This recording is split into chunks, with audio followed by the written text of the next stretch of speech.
ভরা রেস্টুরেন্টের সবার সামনে একটা অপরিচিত ছেলে আমার কপালে শব্দ করে চুমু দিয়ে শটান হয়ে আমার সামনের চেয়ারে বসে পড়ল। আমি আকস্মিক ধাক্কাটা সামলাতে না পেরে বিস্ময়ে থ মেরে রইলাম। মুখ আপনা আপনি হা হয়ে গেছে। ছেলেটা ঠোঁটে মুচকি হাসি বজায় রেখে আমার দিকেই তাকিয়ে আছে। আমার পাশে আমার বান্ধবীও হতভম্ব চোখে তাকিয়ে পরিস্থিতি বোঝার চেষ্টা করছে। ছেলেটার এমন নির্লিপ্ত চেহারা দেখে আমার অস্বস্তির পরিমাণ আরো বেড়ে গেল। রেস্টুরেন্টের সবার চোখ আমাদের দিকে। আমি ধীরে ধীরে অনুভব করলাম আমি লজ্জা পাচ্ছি, ভীষণ পরিমাণে লজ্জা পাচ্ছি। কোনো ঘটনার তাৎক্ষণিক প্রতিবাদ করার ক্ষমতা কোনো কালেই আমার ছিল না। বেশি কথা বলা আমার পছন্দ না, কিন্তু এই লোকটাকে কিছু বলা প্রয়োজন। অপরিচিত একটা মেয়েকে পাবলিক প্লেসে টুপ করে চুমু খাওয়ার অপরাধে অন্তত 2-4টা বকা হলেও দেওয়া দরকার। কিন্তু লোকটার চাহনি দেখে কিছু বলার ভাষাও যেন হারিয়ে ফেললাম। আশ্চর্য, এই লোকটা এমন করে তাকিয়ে আছে কেন? সিরাত ডার্লিং, আমি তোমাকে অনেক মিস করছিলাম। চলো একটা হাত করি। কি সাংঘাতিক কথাবার্তা! আল্লাহ! ছেলেটা আমার দিকে এগিয়ে আসছে। আমার গলা বেয়ে ঘাম ছুটে গেল। অতিরিক্ত পানি পিপাসায় পিপাসিত হয়ে আমার গলা শুকিয়ে কাঠ হওয়ার পথে। নির্ঘাত এই লোকটা পাগল। না, এক মুহূর্ত থাকা যাবে না এখানে, না হলে এই লোকটা আমাকে আজ মেরেই ফেলবে। আর চোখে একবার রেস্টুরেন্টের দরজার দিকে তাকিয়ে আরেকবার অসহায় চোখে লোকটার দিকে তাকালাম। এমন ভাবে তাকিয়ে আছে যেন আমাকে চেনে। আমি নিজেও কনফিউজড হয়ে ভাবলাম, আমি কি আদৌ লোকটাকে চিনি? উড়তে রাখা ব্যাগকে শক্ত করে আঁকড়ে ধরে দিলাম এক ভোদর। এমন দৌড় দিলাম যেন নবাব সিরাজউদ্দৌলার চিরশত্রু মীর কাসেম আমাকে তলোয়ার নিয়ে ধারা করছে। একটা চলন্ত বাসে উঠে সোজা বাড়িতে পৌঁছে স্বস্তির নিঃশ্বাস ফেললাম আমি। রাতে সেই দুপুরবেলা বাড়িতে পৌঁছানোর পর শাওয়ার নিলাম, ঘুমালাম, আম্মুর সাথে গল্প, ছোট ভাইয়ের সাথে খুনসুটি, এত কিছু করলাম। তবুও ওই পাগল লোকটার কথা মুহূর্তের জন্য ভুলতে পারছি না। লোকটার উপর এখন ধীরে ধীরে রাগ লাগছে। প্রতিক্রিয়াটা এতক্ষণ পর ধীরে ধীরে উদয় হলো। তখন লোকটার সামনে এলে কি হতো? রাগে আপাদমস্তক জ্বলছে। এত বড় সাহস! চিনি না জানি না হুট করে চুমু খাবে কেন? রাগের মাথায় পড়াতে মন বসাতে পারলাম না। কপাল কুঁচকে আসে।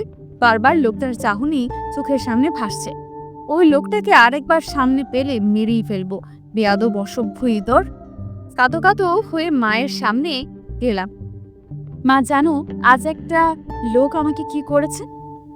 মায়ের মুখের রং মুহূর্তেই পাল্টে গেল। কে কি করেছে? হুশ হলো আমার। ইস, কি করতে যাচ্ছিলাম আমি! চুমুর মতো একটা লজ্জার ব্যাপার কি আমি বলে দিচ্ছিলাম? এমনিতেই মা আমার বিয়ে নিয়ে উঠে পড়ে লেগেছে, আর বাবা জানলে তো কলেজে যাওয়া বন্ধ করে দেবে। হতাশ মুখে মাকে কিছু না বলে নিজের রুমে চলে আসলাম। একটু পর ইফতি এলো রুমে, বলল বাবা আমাকে ডাকছে। বুকে হাতুড়ি পেটানোর শব্দ হলো আমার। বাবাকে আমি জমের মতো ভয় পাই। বাবা কি এই চুমুর ব্যাপারটা কোনো প্রকারে জানতে পেরেছে? জানলেও জানতে পারেন, কারণ রেস্টুরেন্টের অবস্থান বাবার অফিসের আশেপাশে। খানিকটা দ্বিধাবোধ নিয়ে বাবার সামনে দাঁড়ালাম। বাবা গম্ভীর মুখ। আমার ভয় হলো খুব, যদিও ওনার মুখ সবসময় এমনই থাকে। হিম ধরা গলায় বললাম, বাবা আমাকে দেখেছো? বাবা এবার গম্ভীর চোখে তাকালেন। আজ নাকি রেস্টুরেন্টে গিয়েছিলে দুপুরে? কার অনুমতি নিয়ে? বুক ধুকধুক করছে।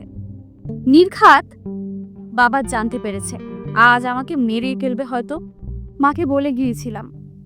শিলা ছিল আমার সাথে। বাবা এবার ধমকে উঠলেন। কিসের মা? আমাকে একবার বলার প্রয়োজন বোধ করেনি? কলেজে পড়ো, ছোট নেই তুমি। বাচ্চা দুটো মেয়ে, কোনো অভিযোগ ছাড়াই হুট করে এত দূরে গেলে কোন সাহসে? যদি কিছু হয়ে যেত, আমাকে অন্তত একবার ফোন করতে পারতে। যাও পড়তে বসো। এরপর থেকে বাড়ি যেতে হলে তোমার মা এবং আমি দুজনের কাছেই পারমিশন নিয়ে বের হবে। জি বাবা। মুখ কালো বাবার সামনে থেকে চলে আসলাম। বাবা এসব ব্যাপারে খুবই স্ট্রেট। ঠিকই বলেছেন তিনি।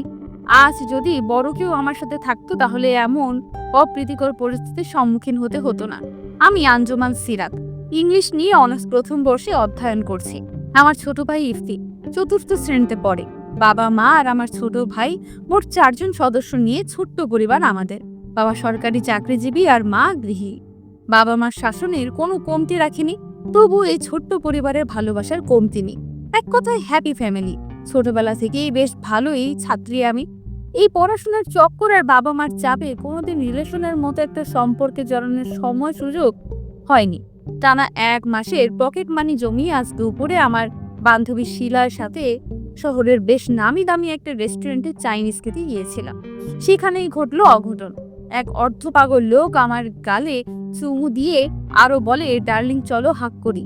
ভয়ে আমার কলিজা এতটুকু হয়ে গিয়েছিল। তখন এমন সিচুয়েশনে পড়তে হবে আমি কখনো ভাবতেও পারিনি। একরাশ চিন্তা নিয়ে কম্পন হাতে শিলাকে কল করলাম। বেচারের কি অবস্থা কে জানে। প্রথম রিংয়েই রিসিভ করলো সে। আমার কি হবে এখন? খুব ভয় করছে রে। আমাকে তখন একা বাঘের খাঁচায় ফেলে এখন জিজ্ঞেস করছিস কি হবে? প্লিজ এভাবে বলিস না।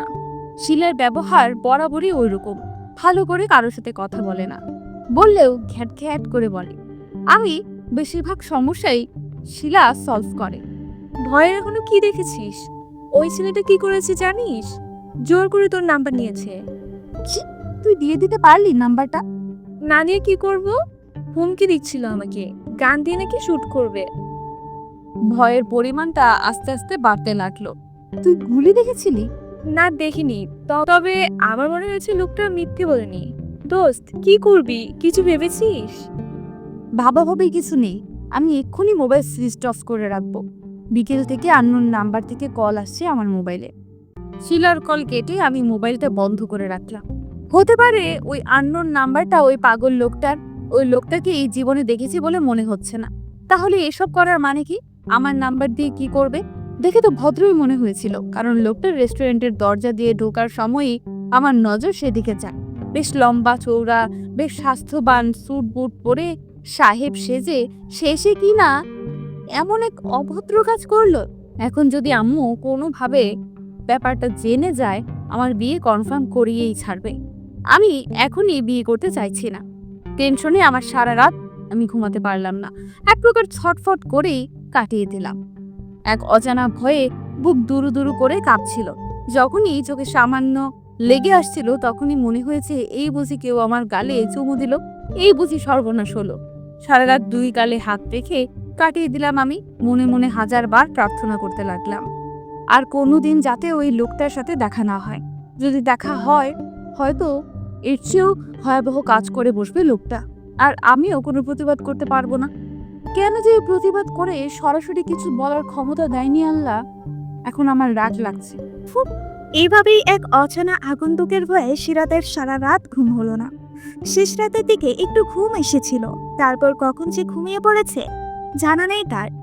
পরদিন সকালে ছোট ভাই ইফতিকে স্কুলে পৌঁছে দেবার পর সিরাত কোচিংয়ে যাওয়ার উদ্দেশ্যে ফুটপাত দিয়ে হাঁটতে লাগলো। কোচিং সেন্টার সামান্য দূরে, রিক্সা করে না গেলেই নয়, কিন্তু টাকা জমানোর লোভে সে রাস্তাটা হেঁটে হেঁটেই পার করছে। কোচিং সেন্টারের কাছাকাছি পৌঁছাতেই সিরাতের মুখ খানিকটা চিন্তিত দেখা গেল। বুকটা ক্রমান্বয়ে হাতুড়ি পেটা করছে। বার কয়েক দ্রুত চোখের পলক ফেলে পেছন ফিরে তাকালো সে। কই, কেউ তো নেই। মনে হলো যেন কেউ তার পেছন পেছন আসছে। সিরাত ঢোক গিলের সামনে ফিরে আবার হাঁটতে শুরু করলো। কিছু দূর যেতেই সিরাত খুব তাড়াতাড়ি পেছন ফিরে তাকালো, যাতে পেছনের লোকটা লুকানোর সুযোগ না পায়। সিরাত পেছনে ফিরতেই দ্রুত কিছু একটা যেন পেছনের গলিটাতে ঢুকে পড়ল। সিরাত চোখ বড় বড় করে গলির প্রবেশ পথের দিকে তাকিয়ে রইল বেশ কিছুক্ষণ। কারো দৌড়ানোর আওয়াজ তার কানে এসেছে। এত সকালে এমনিতেই রাস্তায় মানুষজন নেই, তার উপর এমন একটা ঘটনা। সিরাত পারলে গলে গিয়ে মাটির সাথে মিশে যায়। একটা বড়সড় চিৎকারে চারপাশটা মুখরিত হলো। আল্লাহ গো! সিরাত প্রাণপণে দৌড়াতে লাগলো। এখনো তার মনে হচ্ছে পেছন থেকে তার সাথে সাথে কেউ দৌড়াচ্ছে। তার চিৎকারের পরিমাণ আরো বাড়তে লাগলো। চলে যাও, তুমি চলে যাও। সিরাত তার পেছনে ফিরে তাকালো না, একেবারে কোচিং সেন্টারের ভেতরে গিয়ে ছুড়ে ছুড়ে হাঁপাতে লাগলো। খুব বেশি ভয় পেয়েছে সে। অনেকক্ষণ দৌড়ানোর ফলে গলা শুকিয়ে কাঠ হয়ে গেছে। বেঞ্চে বসে কয়েক ঢোক পানি শেষ করতে করতে সে হাঁসফাঁস করতে লাগলো। এখন বিপদে পড়ল সে। সিরাতের এহেন অবস্থা দেখে কোচিংয়ের হাতগুলো সে কয়েকজন ছেলে মেয়ে এসেছিল, তারাও অবাক হয়ে তাকিয়ে আছে সিরাতের দিকে। সিরাত বরাবরই শান্তশিষ্ট মেয়ে, কিন্তু আজ দেখে মনে হচ্ছে সে এইমাত্র ঘূর্ণিঝড় আইলার সাথে যুদ্ধ করে এসেছে। সিরাত অচমকা সবাইকে অবাক করে দিয়ে ভ্যা ভ্যা করে কাঁদতে শুরু করলো। সে কলেজে পড়লেও অন্যান্য মেয়েদের মতো ম্যাচিউড নয়। বাবা চাকরির সূত্রে গ্রাম ছেড়ে শহরে এসেছে, বেশি দিন হয়নি। নিজের পরিবার ছাড়া আশেপাশে পৃথিবীর কোনো কিছুই সম্মুখীন হতে হয়নি তাকে, কিন্তু কাল থেকে এমন এমন পরিস্থিতিতে পড়তে হচ্ছে যে সে কান্না ছাড়া কোনো উপায় পেল না। ক্লাসের কয়েকজন মেয়ে স্যারকে ডেকে আনলেন, তিনিও বেশ অবাক হলো। অতঃপর একটা রিক্সাতে করে সিরাত সুন্দর করে সুবোধ বালিকার মতো বাড়িতে চলে গেল। এইদিকে সিরাতের মা স্যারের কাছ থেকে এই ঘটনা জানার পর মরা কান্না ছুড়ে দিল। হায় হায় আল্লাহ, আমার মেয়েটারে জিনে ধরেছে। ফিরাত রে, এখন তোরে বিয়ে দেবো কেমনে? তোরে কোন পোলা বিয়ে করব? তোরে আমি বলছিলাম মাথায় সবসময় ওড়না দিবি, তুয়া দুরুস পড়বি, আমার কথা শুনোস নাই। জিন তোরে বস কইরা বরগাছে নিয়ে সংসার করব রে। সিরাত মুখ পানসে করে মায়ের দিকে তাকিয়ে রইল। মা এমন একটা সিচুয়েশনে তার বিয়ের কথা চিন্তা করছে, মায়ের কাছে তার কোনো দামই নেই। সিরাত কান্না মুখ করে নিজের রুমে চলে গেল। সেদিন সে আর কলেজে গেল না, সারাদিন বাড়িতেই সময় কাটালো। রাত 11টার পর আবার আননোন নাম্বার থেকে কল আসা শুরু করলো তার মোবাইলে। সিরাতের ইচ্ছে হলো এই মোবাইলটাকে প্রশান্ত মহাসাগরের পানিতে 10 বার ডুব মেরে আনতে। আজব তো, গতকাল থেকে এসব কি হচ্ছে আমার সাথে? ওই লোকটা কে? ওই লোকটা একটা সর্বনাশা। তুই একটা মহাপাগল। তুই পাবনা মানসিক হাসপাতালে অলিখিত রুগী। তুই কাকের ডিম। সিরাত দ্বিধাবোধ নিয়ে মোবাইলটা বন্ধ করে রাখলো। আননোন নাম্বার মানেই তার কাছে ভয়, কে না কে কল করেছে। কয়েকদিন কেটে গেল। সিরাত কলেজে যায়, আসে, আগের মতো প্রতিদিনের রুটিনের মতোই চলছে তার জীবন। সেই দিনের পর থেকে আর কোনো অনাকাঙ্ক্ষিত ঘটনার সম্মুখীন হতে হয়নি তাকে। ঘটনাগুলো ভুলে যাওয়ার পথে সে আজ সে কলেজ শেষে গেটের বাইরে একটা গাছের আড়ালে খানিকটা ছায়া দাঁড়িয়ে আছে। পাশে আছে শিলা। সিরাত চোখ ছোট ছোট করে সূর্যের প্রখরতা মাপার চেষ্টা করছে। হাতে একটা ফাইল, গরমের নাজেহাল অবস্থা একেবারে। শিলা মাথা নিচু করে এক মনে ফোনের স্কুল করেই চলেছে। বাসটা আসছে না কেন? এমন সময় ঘটলো আকস্মিক এক ঘটনা। সিরাতকে কেউ একজন জড়িয়ে ধরে আছে আলতো করে। ধাক্কাটা সামলাতেই সিরাতের একটু বেগ পেতে হলো। হাত পা ঠান্ডা হয়ে পেস্ট হলো যেন। ডার্লিং, সেদিন হাগ না করে চলে গেলে কেন? আমি তোমাকে মিস করি জানো। সিরাতের মনে হলো সে স্বপ্ন দেখছে। ভয়েসে বিড়বিড় করে ভূত তাড়ানোর মন্ত্রটা আওড়াতে লাগলো। নিশ্চিত গাছের উপর থেকে ভূত নেমে এসেছে। সৌমন্তর সো, ভূত তুই চলে যা। থো থো থো। এ কি ভূতটা যাচ্ছে না কেন? সিরাত আরো কয়েকবার মন্ত্রটা পড়ল, একই ফলাফল। মুখে হাত দিয়ে লোকটার পাশ থেকে সরে এসে সিরাত এক নজর তাকালো। ওই দিনের আধা পাগল লোকটাই। সিরাতের মুখের রং পাল্টে গেল, নিঃশ্বাস নিতেও ভুলে গেল যেন। লোকটা হাসি মুখে তাকিয়ে আছে তার দিকে। ইন্নালিল্লাহ, আল্লাহ গো, আমাকে বাঁচাও। সিরাত হাতের ফাইলগুলো দূরে ছুঁড়ে মেরে কোন দিকে না তাকিয়ে আবার দৌড় দিল। এই লোকটা কে? বারবার এমন অদ্ভুত ভাবে সামনে আসে কেন? আর আসলেও এমন এমন কাণ্ড করে যা সত্যি অকল্পনীয়। সিরাত এখন রিকশায় বসে দাঁতের নখ খুঁড়ছে। বেশ কয়েকবার পিছনে ফিরে দেখলো কেউ আসছে কিনা। না, কেউই আসছে না। স্বস্তির নিঃশ্বাস ফেলল সে। কি দরকার ছিল সেদিন ওই রেস্টুরেন্টে যাওয়ার? এখন কেমন লাগছে তোর? কি হবে বল? ওই পাগলটা তোর কলেজ অব্দি চলে গেছে। সিরাত আপন মনে বিড়বিড় করতে লাগলো। তারপর ওর ফুতিহীন দৃষ্টিতে আকাশপানে তাকিয়ে রইল। এসব কি হচ্ছে? কেন হচ্ছে? এমনিতেই নিজের সমস্যার কুলোয় না, তার উপর জুটলো ওই অর্ধপাগল লোকটা। এরপর যদি বাড়িতে চলে আসে। সিরাত এবার শব্দ করে নাক টানতে লাগলো।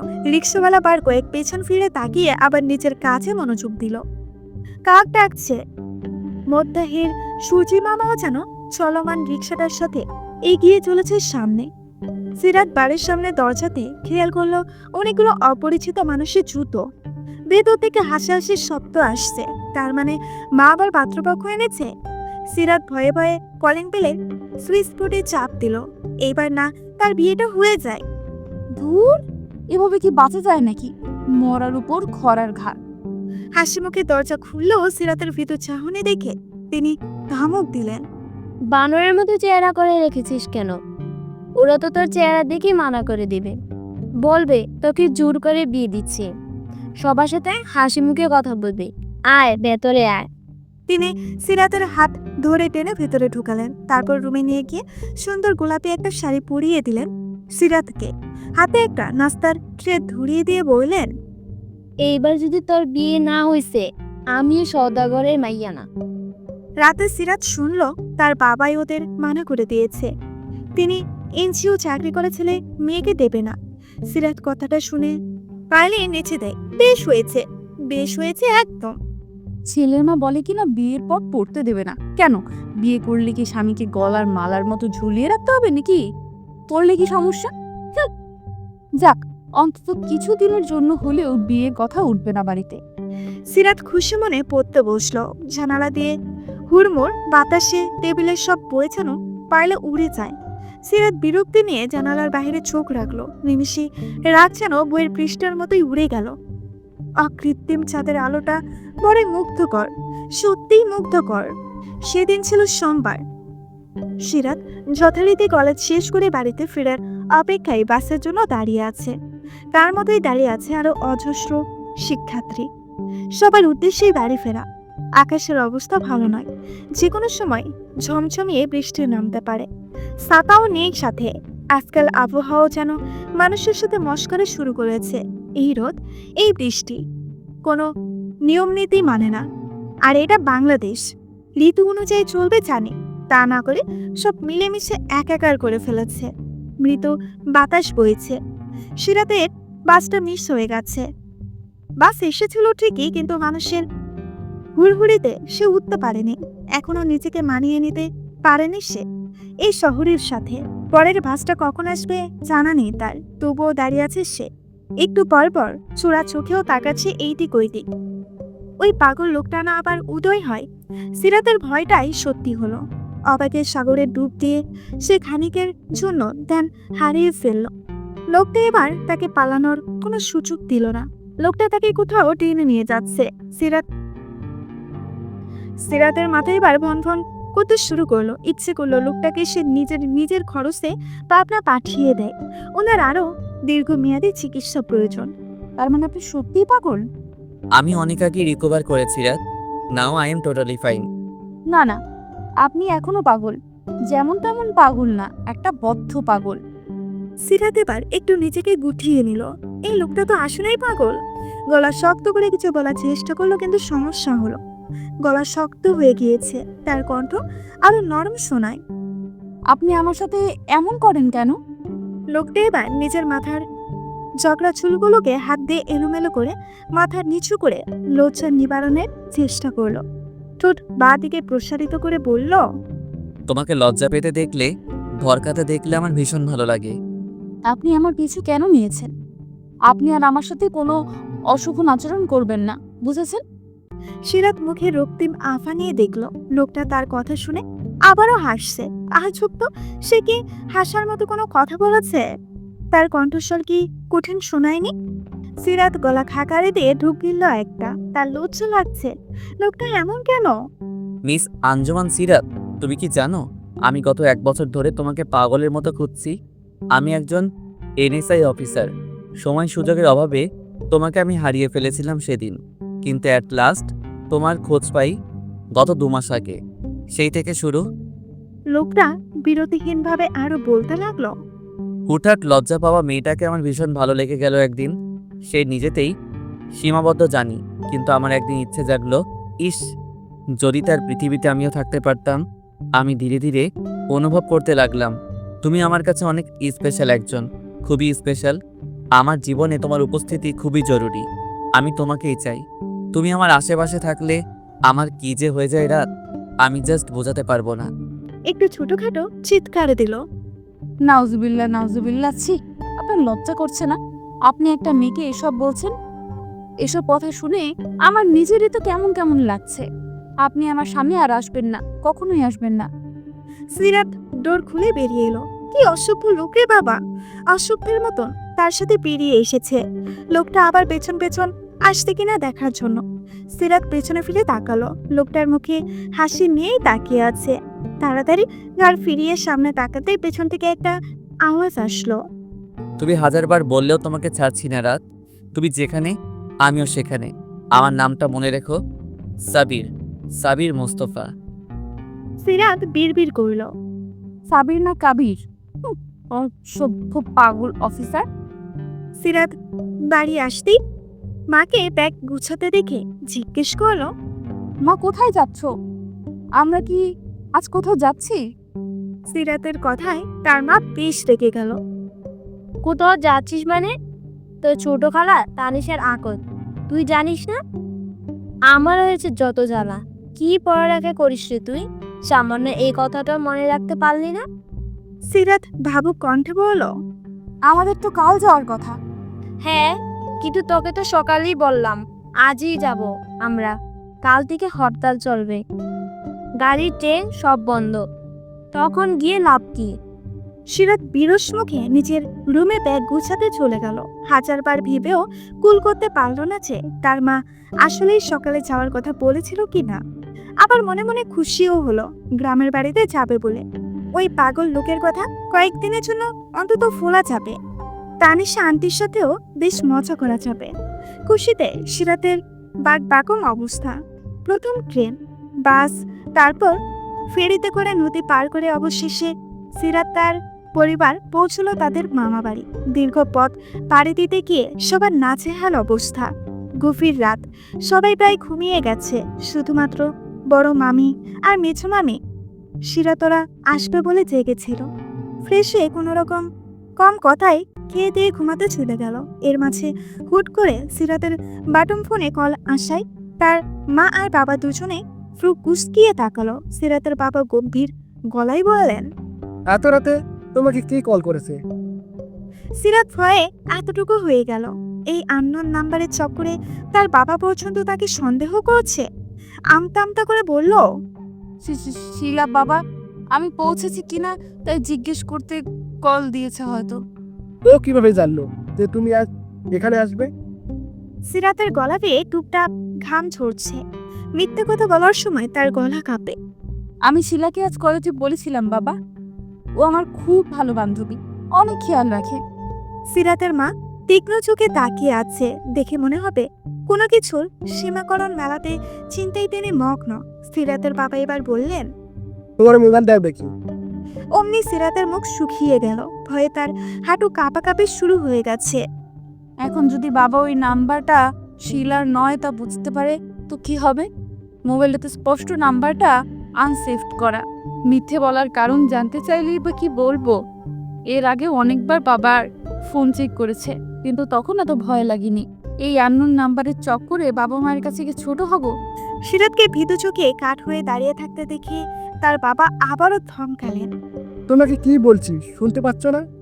মোবাইল দাও, আমি দেখি কার কল। তুমি কি আমাকে সন্দেহ করছো বাবা? বাবা চোখ এবার আরো কঠোর হলো। তোমাকে বিশ্বাসের ফল যাচাই করছি। সিরাত এবার কি বলবে খুঁজে পেল না।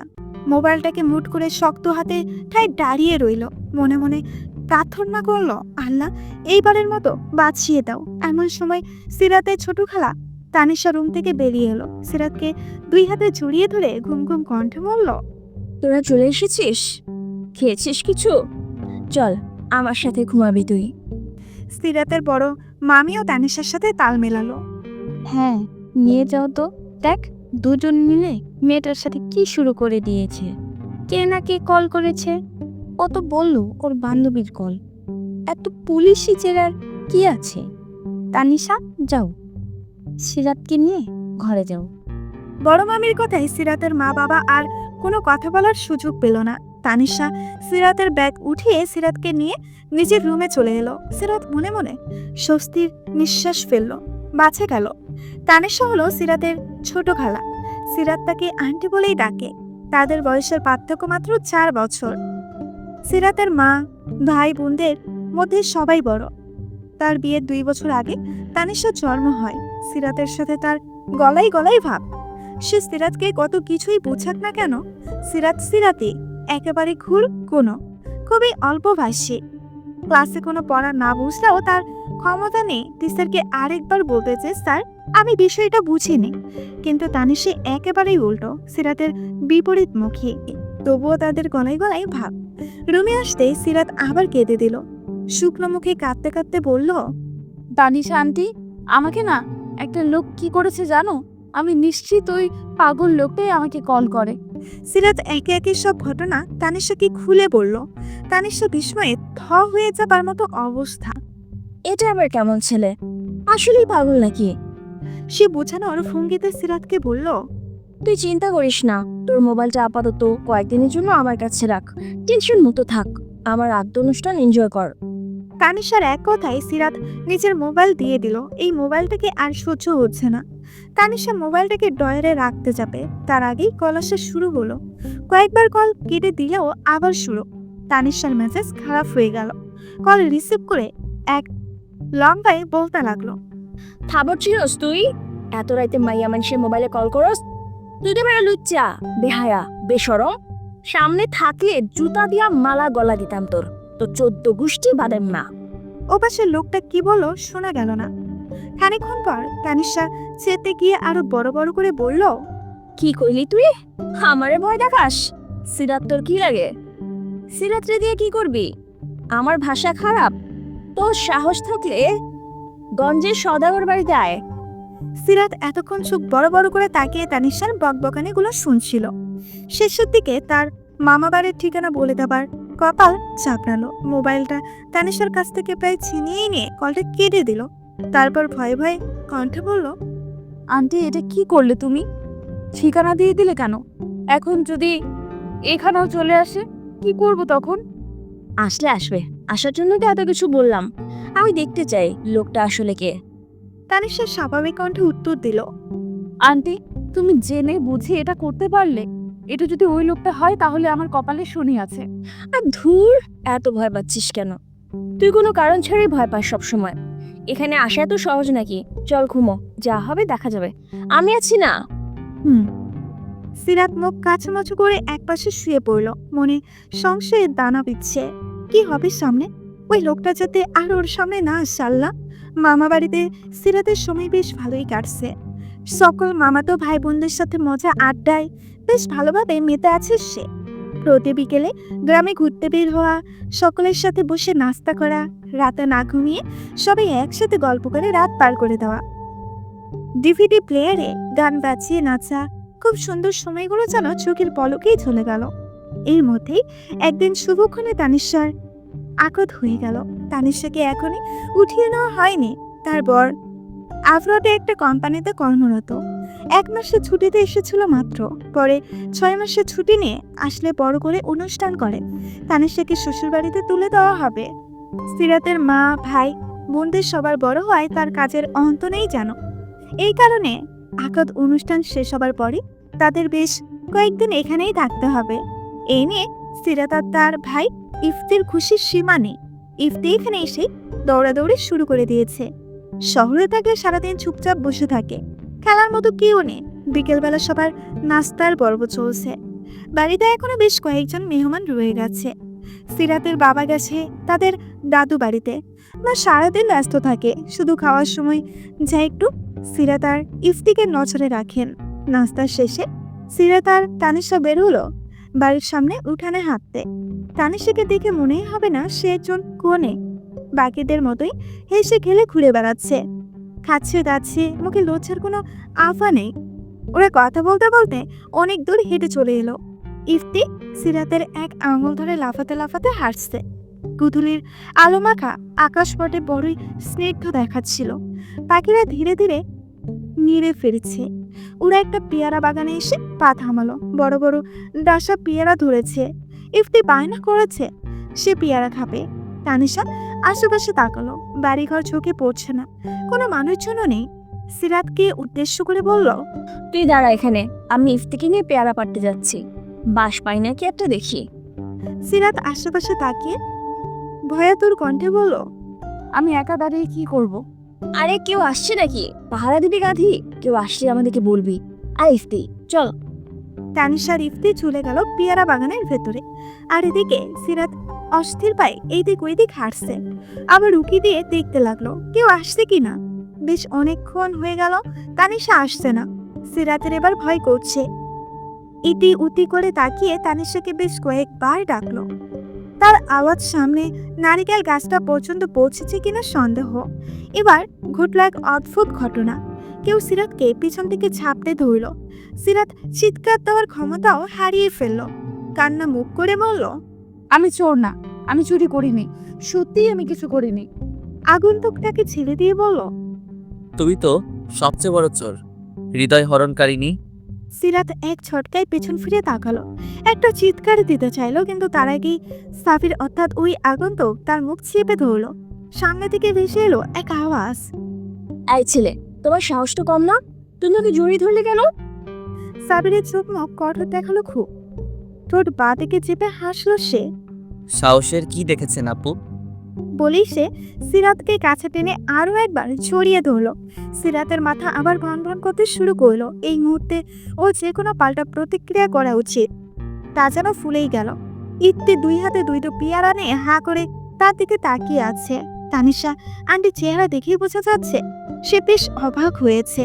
সিরাতকে জড়িয়ে ধরা অবস্থাতেই সাব্বির বলল, আপু আর কিছু করতে হবে? ভাইয়াকে তাকিয়ে রাখতে দেখে সিরাতের এবার টনক নড়ল। সাবিরের হাত কাঁধ থেকে সরাতে চাইল সে। তুতলাতে তুতলাতে বলল, তানিশা আন্টি, এই লোকটাই সেই পাগল। এই লোকটা খুব বাজে। সাবিরের গলায় অভিমানের সুর। জান, তুমি আমাকে এভাবে বলতে পারলে? তোমাকে না আমি ভালোবাসি, এভাবে বলতে হয় না। আর এই যে আপনি, আমার সাহস কতটুকু সেটা আপনি ভাবতেও পারবেন না।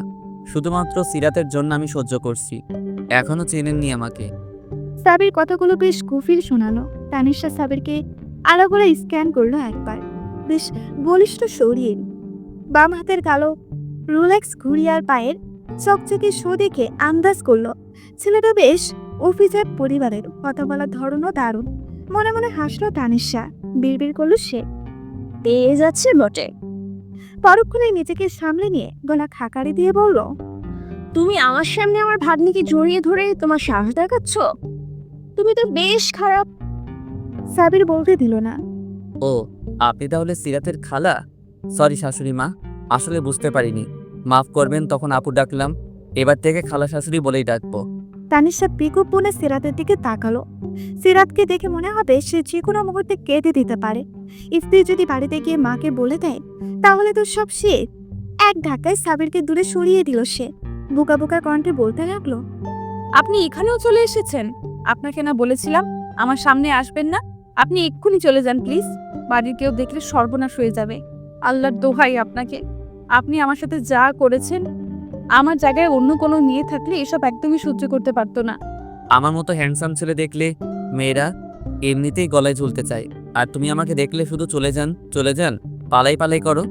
সিরাত এবার হাত সর করে বলল। আপনি চলে যান দয়া করে। সাবির একটা দীর্ঘশ্বাস ফেলল। চোখে মুখে স্পষ্ট রাগ, তবুও হাসি নিয়ে বলল, আমি এমনিতেও চলে যেতাম রাত, তোমাকে একবার দেখতেই এত দূর আসা। ঠিক আছে, চলে যাচ্ছি।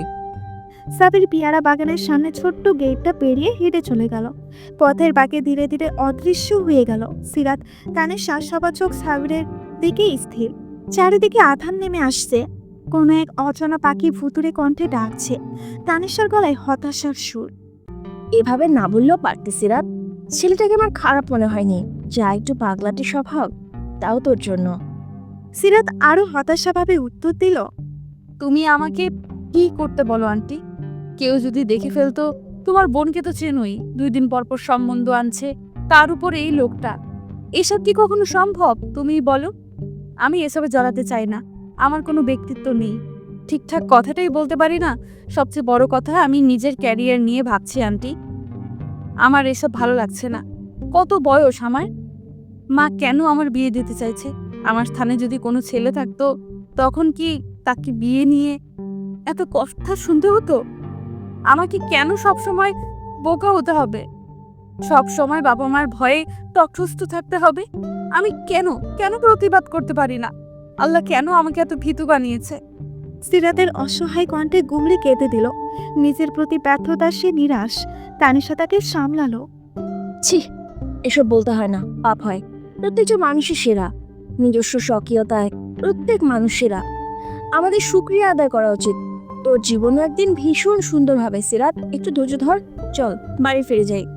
তানিশা ইফতির দিকে তাকালো। বেচারা বোনের দিকে তাকিয়ে আছে। তানিশাকে সে ভীষণ ভয় পায়, কোনো কারণ ছাড়াই তাকে ভয় পায়। তানিশাকে তীক্ষ্ণ দৃষ্টিতে তাকাতে দেখে দৌড়ে বোনের আড়ালে চলে গেল সে। তানিশা কঠোর গলায় বলল, কিছু দেখেছিস তুই? ওই ছেলেটা আপনাকে জড়িয়ে ধরেছিল কেন? আমি আম্মুকে বলে দেব। তানিশা এবার ভয় দেখিয়ে বলল, কি বললি তুই? বলে দিবি?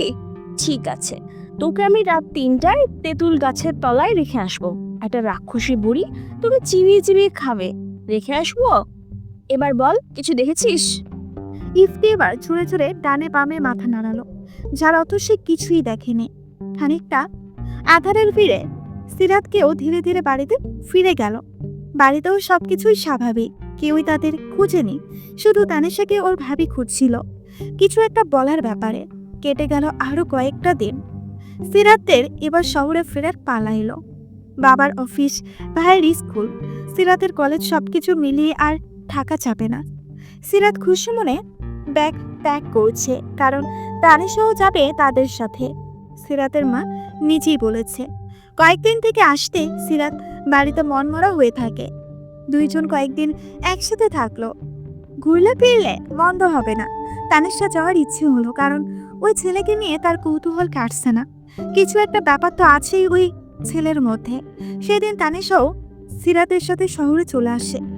শুরু হয়ে গেল আবার আগের ব্যস্তময় জীবন। তার ফাঁকে ফাঁকে তানিশার আগমন নিয়ে হালকা ঘোরাঘুরি, আবার তানিশার আর সিরাতের মাঝে ওই ছেলে নিয়ে বিশদ গোপন আলোচনাও চলে।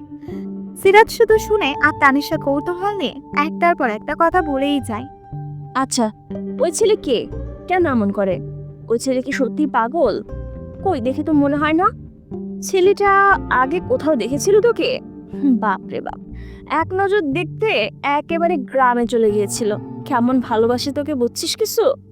আর আমাকে দেখ, জামাই পাইছি একটা, সারাদিন কোনো খোঁজ খবর নাই। আমি কল করলেই তার কথা বেরোবে। ওই ছেলেটা তোর কত কেয়ার করে, তাই না? তখন সিরাত শুধু মুখ গোমরা করে বলে, আন্টি, আমি এত কিছু জানি না। ওনাকে দেখলেই আমার খুব ভয় করে, ইচ্ছা হয় দৌড়ে কোথাও পালিয়ে যাই। উনি যদি কোনো অপরিচিত লোক হতো এত ভয় পেতাম না। সিরাত আরো মুখ গোমরা করে বলে, তানিশা আন্টি, প্লিজ অন্য কিছু বলো। ওই সাবিরের কথা শুনতে শুনতে আমার কান পচে গেছে। তুমি শুধু বারবার ওনার কথা বলো কেন? তানিশা পেট ফাটা হাসি নিয়ে বলে, আরে গাধি, তুই আসলেই একটা নিরামিষ। তোর এখন ব্লাশিং করার কথা, আর তুই বলছিস তানিশা আন্টি। এসব বলে না, তোর দ্বারা না কিচ্ছু হতো না। আমি থাকলে এতক্ষণে আরো কত কিছু যে হয়ে যেত।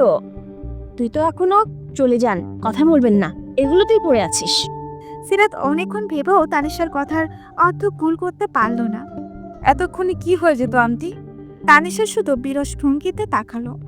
তোর মাথা আর আমার মুন্ডু হতো। তোকে এ টু জেড সব বলা লাগে, আর যা তো কিছু বলতাম না। আরে ভাই, প্রেম হতো প্রেম, বুঝিস নাই? এরই মাঝে সিরাতের জন্য আরো একটা সম্বন্ধ আসে। এটাও তার বাবা রিজেক্ট করে দেয়। সিরাতের মা তখন নাজেহাল অবস্থা। তার রান্নাঘরের মেঝেতে পা ছড়িয়ে মরা কান্না ছুড়ে দেন তিনি। স্বামীকে শুনিয়ে শুনিয়ে বলতে থাকেন, মইরা জামুগা, সব মাইয়ে গো বিয়া হয়ে যাইতাছে গা, আর আমার মাইয়াটা এখনো ঘরে বইসা আঙ্গুল চুষতাছে। বলি, নিজেরই কোনো রাজার বংশধর ভাবো তুমি? নিজের মায়েরে কোন হানে কোন রাজপুত্রের লহে বিয়া দাও, আমিও দেখমু। ওর জন্য কি রাজপুত্র বইয়া থাকছে? 2 দিন পর যখন মাইয়ার চোখ বাইরে বের হইয়া যাইব, তখন বুঝবা। সময় থাকতে বিয়া দাও। একদিকে সিরাতের মা কাঁদে, অন্যদিকে সিরাত বালিশে মুখ গুজে কাঁদে, কারণ মায়ের কথার উপর কিছু বলার ক্ষমতা তার নেই। মা কেন এমন করে? সে কি কখনো তাদের কথার বাইরে গিয়েছে? তবু কেন মায়ের মুখে এমন খারাপ কথা শুনতে হয়? কই, শিলার মা তো ওর সাথে এমন ব্যবহার করে না। মায়ের কথা মতো চলেও সব কথা শুনে ওইসব কথা শুনতে কোন মেয়ের ভালো লাগবে? তানিশা সিরাতকে সান্ত্বনা দেয়। সিরাত, তুই আপার কথা কিছু মনে করিস না, আপা গোপনে কিন্তু তোর সুনামও করে। তাহলে আগের সময় মাথা ঠিক থাকে না, আমরা সবাই জানি তুই খুব ভালো মেয়ে। তোর মতো মেয়ে এই যুগে 10 বার খুঁজলেও পাওয়া যাবে না। তুই সুন্দরী বলেই না আপার চিন্তা হয়, সবসময় চোখে চোখে রাখে। আজকালকার মেয়েরা ছেলেদের চেয়ে বেশি খারাপ, ভুলিয়ে ভালিয়ে তোকে কোথায় নিয়ে যাবে টেরও পাবে না। জানিস তো যুগ কত খারাপ। আর কাঁদিস না রে। সিরাত তবুও কাঁদে, তার দুঃখে যেন শেষ নেই। প্রতিটি ছোট ছোট বিষয় নিয়ে সে কাঁদে। কোথায় যেন শুনেছিলাম রূপবতী মেয়েরা ভীষণ বোকা হয়। আরো কয়েকদিন পরের কথা, কলেজে বাস মিস হয়ে যাওয়ায় সিরাত আর অপেক্ষা করলো না, একটা পাবলিক বাসে উঠে একেবারে জানালার সিটের সাথে মিশে গেল। খুব কমই এই ধরনের বাসে যাতায়াত করার সুযোগ হয়েছে, এই প্রথমবার একা একা উঠল। শিলাও আজ কলেজে আসেনি, তাড়াতাড়ি বাসায় ফেরার তাড়া হলো। আজ এক আত্মীয়র বাড়িতে দাওয়াত আছে, সবাই নিশ্চয়ই এখন রেডি হয়ে ওর আসার অপেক্ষায় বসে আছে। ওর জন্য হয়তো তানিশা আন্টিও রেডি না হয়ে বসে আছে। সিরাত ভয়ে ভয়ে চোখে বাসের আড়াগোড়া পর্যবেক্ষণ করলো। এই সময় যাত্রী থাকে না বেশি। সিরাত একবার পাশের খালি সিটটার দিকে অসহায় চোখে তাকালো, খুব করে চাইতে লাগলো কোনো মেয়ে যাতে এই সিটে বসে, কোনো ছেলের পাশে যাতে ওকে বসতে না হয়। সিরাত দোয়া কবুল হলো না। অল্পক্ষণের মধ্যেই এক লোক বসলো সিরাতের পাশের সিটে। সিরাতের দৃষ্টি তখন জানালার বাহিরে, পাশে কারো উপস্থিতি টের পেয়ে ভীতু চাহনিতে ঘাড় ঘুরিয়ে তাকিয়ে একটা বড়সড় ধাক্কা খেল। লোকটা ভাবলেশহীন ভাবে রুমাল নিয়ে মুখ মুছছিল। সিরাত হাত দিয়ে মুখ ঢেকে এক ঝটকায় আবার বাইরে চোখ রাখলো। মাথার ওড়নাটা আরো সামনে এনে ওড়নার এক অংশ কামড়ে ধরলো। লোকটার গা থেকে এক তীব্র স্মেল সিরাতের গা পেয়ে ঝরঝর করে ঘাম ছুটতে লাগলো। আল্লাহ প্লিজ সাবির যাতে আমাকে না দেখে। সিরাতকে এমন অবস্থায় দেখে সাবির ঠোঁট টিপে হাসলো। তারপর এক ঝটকায় সিরাত তার দিকে ঘুরিয়ে মুখটা ওড়নার আড়াল থেকে দৃশ্যমান করলো। সিরাতের চোখে মুখে বিস্ময় নিয়ে থমেরে তাকিয়ে আছে, চোখে মুখে অবিশ্বাস। চোখের কোণা দিয়ে বাসের আশেপাশে তাকালো, একটা মহিলা তার দিকে তাকিয়ে আছে। সিরাত আশেপাশে এবার লজ্জারা এসে ঘিরে ধরলো, মুখে রক্তিম আশা নিয়ে ভাবতে লাগলো। এত কিছু করেও কিভাবে বুঝলো? সাবির হয়তো তার অবস্থা বুঝতে পারলো। পিসের গলায় বলল, তোমার কি মনে হয় রাত আমাদের কোইন্সিডেন্সলি দেখা হয়েছে? মোটেও না। তোমার অবস্থা দেখে আমার খুব মায়া হলো, তাই তোমার পাশে এসে বসলাম। তুমি এত কিপটে কেন বলো তো? সিরাত অবাক হয়ে বলল, মানে? এই যে টাকা খরচ হবে বলে তুমি এই সিটটাও বুক করতে পারোনি, কত আর খরচ হতো? 10 টাকা 20 টাকা এনিথিং। কত সাহস দেখেছো তোমার? একা একা বাচ্চা একটা মেয়ে হুট করে পাবলিক বাসে উঠলে। সিরাত এবার সত্যি সত্যি লজ্জা পেল। সিটার বাসের দেওয়ালের সাথে একেবারে সিটিয়ে গেল সে। আপনার সাহায্যের কোনো প্রয়োজন নেই, চলে যান। তুমি কি ভেবেছ আমি কোথাও যাচ্ছি? আমি শুধু তোমাকে গাইড দিতে এখানে এলাম। আমার গাড়িতে ড্রাইভার ড্রাইভ করছে তোমার পাশ বরাবর, দেখো। সিরাত সন্দেহান দৃষ্টিতে জানালার বাইরে তাকালো। একটা লাল রঙের গাড়ি তাদের সাথে সাথে চলছে। চলো না একটা হাক করি। সিরাত একটা ঢুক গিলে আবার আশেপাশে তাকালো। মহিলাটা এখনো তাদের দিকে তাকিয়ে আছে। সাবির এগিয়ে আসছে তার দিকে। সিরাত নাউজুবিল্লাহ বলে জানালার দিকে সম্পূর্ণ ঘুরে বসলো। পাশ থেকে সাবিরের হু হা হাসির আওয়াজ আসছে। সিরাতের গন্তব্য গাড়ি থামতেই সাবিরকে ওদিকে একটু যাব। বলে পাশ কাটিয়ে চলে এলো। বাস থেকে নেমে একেবারে জোর কদমে বলে বাঁক নেওয়া জায়গাতে এসে থামলো। সামান্য মাথা ঘুরিয়ে দেখলো কেউ আসছে কিনা। সাবির স্টপের পাশে হাত ভাঁজ করে দাঁড়িয়ে আছে। সিরাত তাকাতেই বাই। জানালো হাত মেরে। সিরাত বুকে থুথু ছিটিয়ে আরো জোরে পায়ে হাঁটা ধরলো। জোর বাঁচান বেঁচে গেছে আজ। সেদিন ছিল বৃহস্পতিবার। সকালের দিকে সিরাতের মাথা ব্যথা করছিল ভীষণ, তাই সে আর কলেজে গেল না। বেলা 12টা ঘরে আসতেই তার অবস্থার কিছুটা উন্নতি হলো। ইফতি স্কুল থেকে ফেরার পর সে তানিশা আর ইফতি মিলে বেশ মজা করে সময় কাটাল। ব্যবসা গরমে সিদ্ধ হওয়ার উপক্রম। মা রান্নাঘরে ঢোকার আগে তানিশা গরম গরম পাকোপড়া আর পেঁপে জুস বানিয়ে পরিবেশন করলো। হাফ টাইম হওয়ায় সিরাতের বাবাও আজ তাড়াতাড়ি চলে এলেন। সবাই মিলে বেশ উৎসব মুখর পরিবেশের মাঝে দুপুরের খাওয়া দাওয়া পর্ব শেষ হলো। বিকেলে ঘটল এক অদ্ভুত ঘটনা। এক প্রাপ্তবয়স্ক মহিলা বড় বড় কার্টুনের নাস্তা, ফ্রুট আর কমল পানি নিয়ে সিরাতের ফ্ল্যাটের দরজার সামনে হাজির। সিরাতরা পরিবেশের সবাই মিলে তখন টিভি দেখছিল ড্রয়িং রুমে। বাড়িতে হঠাৎ করে আগাম কোনো কথা ছাড়াই মেহমান আসায় সিরাতের বেশ এলোমেলো হয়ে পড়ল। ভেবেছিল পাশের বাড়ির কোনো মানুষ। দরজার সামনে অপরিচিত মহিলাকে দেখে তাড়াতাড়ি মাথার ওড়না থেকে সালাম দিয়ে দরজার কর্নারে সোফায় বসে থাকা মাকে ইশারা করলো। সৌজন্যমূলক হাসি দিয়ে তাড়াতাড়ি প্রস্থান গমন করলো সে। তানিশার ইফতিও ট্রে আর গ্লাস উঠিয়ে সিরাতের পেছন পেছন দ্রুত পায়ে চলে গেল। আর সিরাতের বাবাও টিভি বন্ধ করে নিজেদের রুমে চলে এলেন। উৎসব মুখের পরিবেশটা হঠাৎ করে কেন যেন থমথমে নীরবতা ছিয়ে গেল। দরজার সামনে দাঁড়ানো ভদ্র মহিলার দিকে দেখে সিরাতের মায়ের মুখে হাসি ফুটল। মহিলাটিকে তিনি চেনেন না, ভুল করে আসলো নাকি? মুখে হাসি এনে টেনে জিজ্ঞেস করলেন, আপনি কি এখানেই আসছেন? ভুল ঠিকানা আসেন নাই তো? আমি মাহফুজা আইভি। আপনি কি সিরাতের মা? আমি আঞ্জুমান সিরাতের বাড়ি এসেছি। আমি যদি ভুল না করি, এটা কি সিরাতের বাড়ি নয়? মহিলাটির কথা বলার ধরন দেখে সিরাতের মা চমকে গেলেন। ধারণা করলেন মহিলা বেশ শিক্ষিত এবং মার্জিত। চেহারায় বয়সে ছাপ পড়লেও কণ্ঠ শুনলে মনে হবে ষোড়শ কিশোরী। চমকিত চোখে তিনি আপাতত মস্তিষ্ক পর্যবেক্ষণ করলেন। পায়ের কাছে নাস্তার বহন দেখে চোখ গোল গোল আকার ধারণ করলো ওনার। কৌশলী চোখে বোরখাটা দেখে অনুমান করলেন মহিলা বেশ সম্ভ্রান্ত পরিবারের। এক হাতে কালো চকচকে খুঁড়ি দিয়ে ভাবলেন মহিলা হয়তো শৌখিন নয়তো সময়জ্ঞান অচেতন মানুষ। তিনি মুখে আবারও একগাল হাসি নিয়ে বললেন, আমি সিরাতের মা, এটাই আমাদের বাসা। আপনি ভেতরে আসেন। আমি জানতাম এটাই সিরাতের বাসা। চলুন তাহলে ভিতরে যাওয়া যাক। আসেন। সিরাতের মায়ের মুখে বিশ্ব জয়ের হাসি। এই মহিলা সিরাতের জন্য সম্বন্ধ নিয়ে এসেছে নিশ্চিত। কি মার্জিত ব্যবহার, ধনীও মনে হয়। এমন একটা ঘরে যদি সিরাটার বিয়ে দিতে পারি, আর কোনো চিন্তা থাকবে না। জৈনক ভদ্রমহিলা মাহফুজা আইফি সিরাতের মায়ের সাথে খেচুড়ে আলাপ শুরু করে দিলেন। যে কোনো মানুষকে কয়েক মিনিটের মধ্যে আপন করে নেওয়ার অভাবনীয় ক্ষমতা আছে তার। সিরাতের মাকে খুব সহজেই নিজের ভক্ত বানিয়ে নিলেন। তবে তিনি কোনো খিচুড়ে আলাপ করতে আসেননি, স্বয়ং নিজের একমাত্র ছেলের বিয়ের সম্বন্ধ নিয়ে এসেছেন। ছেলে তার সিরাতকে প্রথম দেখেই ভালোবেসে ফেলেছেন। সিরাতের বাবার সাথে আলাপে বসলেন এবার। কয়েক মিনিটের মধ্যে সিরাতের বাবা খুব ভেবেচিন্তে কাল ছেলেকে সহ দাওয়াত করলেন। স্বামীর সম্মতিসূচক ইঙ্গিত পেয়ে সিরাতের মা আহ্লাদে আটখানা যেন।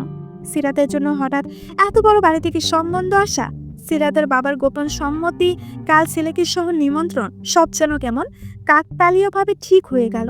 অন্যদিকে এইসব শুনে সিরাতের মাথায় যেন বাস ভেঙে পড়ল। এ কি শুনছে ও? এটা কিভাবে সম্ভব? সব না শুনে হাউমাউ করে কান্না শুরু করে দিল সে। কাল ছেলে আসবে শুনে ভয়ে থ মেরে বসে রইল কিছুক্ষণ। কি হবে এবার? হুট করে এসব কি হয়ে গেল? পরদিন সকাল থেকে সিরাতের অস্থিরতা বেড়ে গেল। তার মনে হচ্ছে এইবার আর কোনো রক্ষা নেই। বাবা বোধহয় রাজি হয়েই যাবে। ভাবতেই ঠোঁট উল্টে কাদের উপক্রম হলো সিরাতের। গতকাল রাতেও এইসব নিয়ে চিন্তা করতে করতে ঘুম হয়নি। ছেলে আসবে শুনে কোনো কারণ ছাড়াই সিরাত লজ্জা পাচ্ছে। ছেলের সামনে আসতে বললে কি হবে? আলাদা কথা বলতে দিলে কি হবে তখন? এইসব মাথায় নিয়ে সে লজ্জায় একেবারে নুয়ে পড়ছে। তানিশা সিরাতের এমন অবস্থা দেখে তানিশা হেসে কুটি কুটি। হাসতে হাসতে সে বলল, তোকে কি প্রথমবার পাঁচপক্ষ দেখতে আসছি নাকি? কিছুক্ষণ আগে দেখলাম কাঁদছিস, এখন দেখছি লজ্জায় একেবারে লাল হয়ে গেছিস। কি ব্যাপার? সিরাত তানিশাকে জড়িয়ে ধরল। আন্টি, এইবারের ব্যাপারটা আলাদা। আব্বু মত দিয়ে দিয়েছে, সব ওই মহিলার দোষ। আন্টি, ওনারা একটু পরে চলে আসবে, আমি কি করব? তানিশা পিঙ্কের মতো মাথা নাড়ালো। সবই তো বুঝলাম, কিন্তু তোর এই সাইকোটা কোথায়? আমি যা বুঝেছি এত সহজে কিন্তু হাল ছাড়বার পাত্র নয় সে। সিরাত আবার গাইগুই করে বলল, উফ আন্টি, এসব বলে ভয় আর বাড়িও না। ওই লোকটার নাম শুনেও আমার ভয় করছে। কখন কিভাবে কোথা থেকে হুট করে সামনে চলে আসে আমি নিজেও ঠাহর করতে পারি না।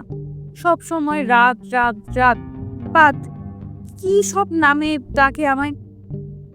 ও আন্টি, আমি বিয়ে করব না, প্লিজ কিছু করো। তানিশা আবার পিঙ্কের মতো মাথা নাড়ালো। আমি তোর আন্টি, তুই আমার ভাতিজি, তাই না? ছেলে যদি সুবিধার মনে না হয় এখানেই ল্যাং মেরে ফেলে দেবো, বুঝেছিস? কোন ছেলে কেমন হয় জানা আছে আমার, খালি আসতে দে।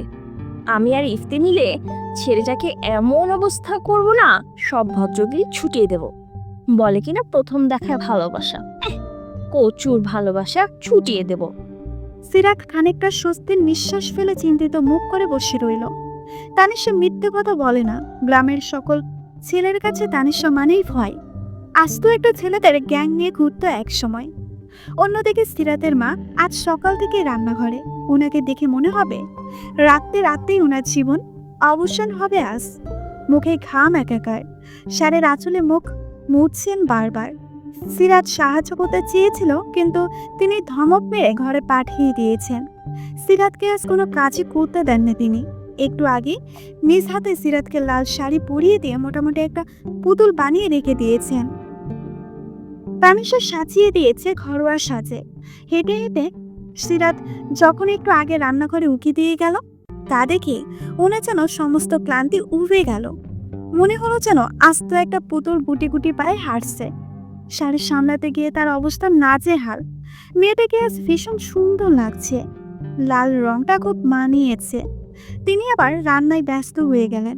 দুপুরের দাওয়াত এক্ষুনি এসে পড়বে হয়তো।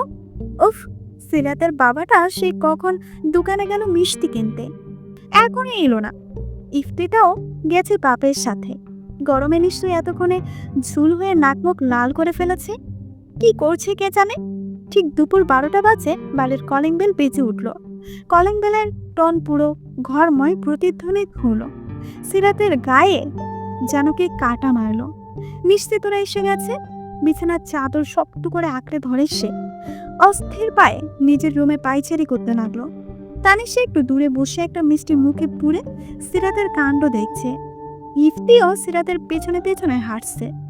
একটা মিষ্টি হাতে নিয়ে বোনকে বলল, আপু, আজ না তোমার বিয়ে? ধরো মিষ্টি খাও। আমি আর আব্বু অনেক দূর থেকে মিষ্টি এনেছি, খাও। বিয়ে করলে মিষ্টি খেতে হয়। সিরাত হাঁটা থামিয়ে ইফতির দিকে ভয়ে ভয়ে তাকিয়ে রইল। তানিশা দিল এক ধমক। আরে দেব একটা চটকানা। ইফতিয়া, তোকে আজ তেঁতুল তলায় দিয়ে আসবো। তেঁতুল গাছের রাক্ষসীর সঙ্গে তোকে বিয়ে দিয়ে দেব। সাথে একটা মিষ্টির প্যাকেটও নিয়ে যাবে, দুজনে মিলে ভাগ করে খাস। চল। ইফতি বেচারা মিষ্টিটা হাতে নিয়ে নাদুস নুদুস শরীরে দৌড়ে পালিয়ে গেল। ছেলেটা একটু আগেই গোসল করে এসেছে। তার মায়ের ধারণা ঠিকই গরমে ঘামে ভিজে নাক মুখ লাল করে এসেছে। ওরা দুই ভাই বোনই একরকম। ফলস্বরূপ আবার গোসল করতে হলো। সিরাতের মা অতিথি আপ্যায়ন ব্যস্ত হয়ে গেলেন। মাত্রই গোসল সেরে স্বামীর সাথে কি একটা বিষয় আলাপ করছিলেন। কলিং বেলের শব্দ শুনে এগিয়ে এসে দরজা খুলে দিলেন। মাহফুজা আইভি হাসি মুখে দাঁড়িয়ে আছেন, পরনে ভারী জামদানি শাড়ি। গতকালকের মতো ওনার চেহারায় কোনো তাড়াহুড়া নেই। ওনাকে একা দাঁড়িয়ে থাকতে দেখে সিরাতের মা বললেন, ভাবি, জামাই বাবা কোথায়? আইভি ভীষণ খুশি হলেন। ছেলেকে জামাই সম্বোধন করে তিনি অনেকটাই বুঝে গেলেন। বিয়ান, আপনার জামাই বাবা একটু পর আসবে। আমাকে এখানে নামিয়ে দিয়ে মহাশয় গেছে আরিয়াল ঘের থেকে মিষ্টি কিনতে। জানেন তো, ওখানকার জিনিস আমাদের শহরে এক নামে পরিচিত। এত দূর যাওয়ার কি দরকার ছিল? সিরাতের মা হাসতে হাসতে বললেন, মুখে এমন বললেও মন খুশিতে ভরে গেল। মিষ্টি তো স্থায়ী দোকান থেকেও কেনা যেত। নিশ্চয়ই ছেলেটা ভালো। তিনি জনাবা আইভিকে নিয়ে ড্রয়িং রুমে সোফায় বসলেন। ইফতি সালাম দিয়ে দরজার কোণা ধারে দাঁড়িয়ে রইল। আমি বলে সে যেত না, আজ নিজ দায়িত্বে গেল। যেটা যখন মনে আসবে তাই করবে সে, কারো কথা কানে নেবে না। তবু শ্বশুর বাড়ি বলে কথা। তারা কথা চালিয়ে যেতে লাগলো।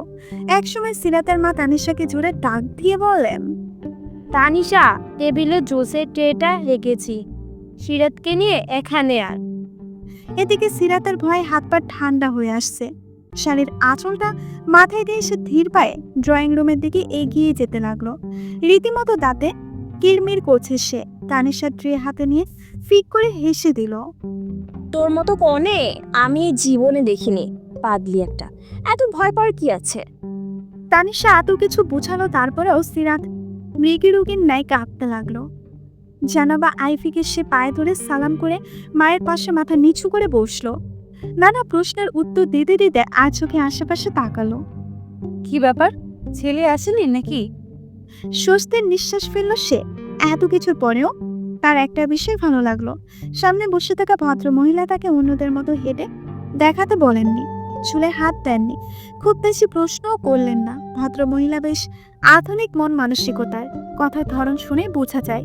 হঠাৎ কলিং বেল বেজে উঠল। জনাবা আইফির মোবাইলে কল এলো, তার ছেলে নিচে এসেছে, মিষ্টি নিয়ে উপরে আসছে। কলিং বেল বাজার পর সিরাত তানিশার হাতটা শক্ত করে ধরলো। বুকের ভেতর টিপ টিপ আওয়াজ হচ্ছে। সবাইকে অবাক করে দিয়ে সিরাতের মা বললেন, সিরাত, তুই যা, দরজাটা খুলে দিয়ে জামাই বাবাকে নিয়ে ভেতরে নিয়ে আয়। মাহফুজা আইফিও তাল মেলালেন। হ্যাঁ মা, তুমিই যাও।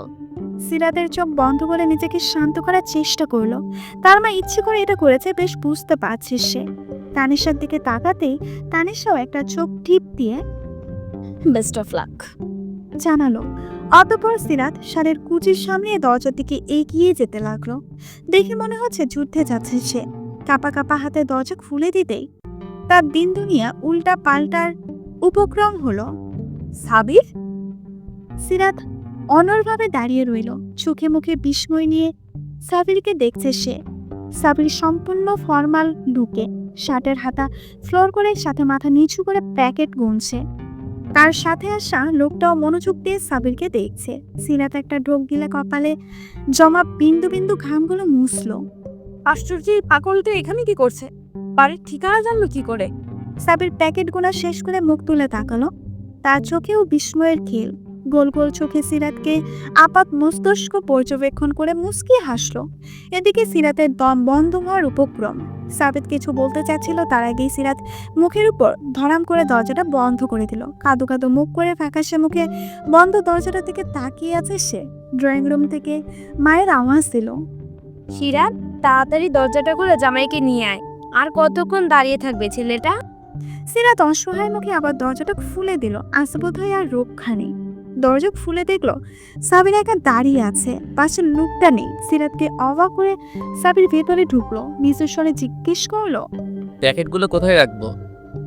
সিরাত পারে না, দৌড়ে পালিয়ে যায়। এখন থেকেই হাঁটু কাঁপছে তার, গলার স্বরেও তার প্রকাশ পেল। ছোট টেবিলটা দেখিয়ে বলল, এইখানে রাখুন। সাবির মাথা নেড়ে বেশি বহুল হাতের সব প্যাকেট টেবিলে রেখে সরাসরি সিরাতের দিকে তাকালো। সিরাত খানিকটা ফরকে গিয়ে পেছনে সরে এলো। এই লোকটা এইভাবে শান্ত চোখে তাকিয়ে আছে কেন? মানে কি চলছে বোঝার উপায় নেই। সিরাত পিছনে আসতেই সাবির এক কদম এগিয়ে এলো। সিরাত বুকে ঠোল পিটাচ্ছে, যে কোনো সময় হার্ট অ্যাটাক করতে পারে সে। মুখ দিয়ে একটা আওয়াজ বের করার ক্ষমতা নেই যেন ওর। শরীর ক্রমেই অসাড় হয়ে আসছে। সাবিরের এগোনো দিকে দুই হাত মুঠ করে শাড়ি চেপে ধরলো। মনে মনে অসংখ্য দোয়া দৌলত পড়ছে। দুজনেই মনোযোগ বিচ্ছিন্ন হলো হঠাৎই। সিরাত সুস্থির নিঃশ্বাস ফেললো। ড্রয়িং রুম থেকে আবারও মা ডাকলো তাকে। সিরাত, কি করছিস এতক্ষণ? সিরাত নিজেকে ধাতস্থ করে প্রয়োজনের অধিক জোরে চেঁচালো, আসছি মা। আর চোখে একবার সাবিরের দিকে তাকিয়ে দ্রুত পায়ে ড্রয়িং রুমের উদ্দেশ্যে এগিয়ে যেতে লাগলো সিরাত। এই মরার শাড়িটার জন্য তাড়াতাড়ি হাঁটতেও পারছে না।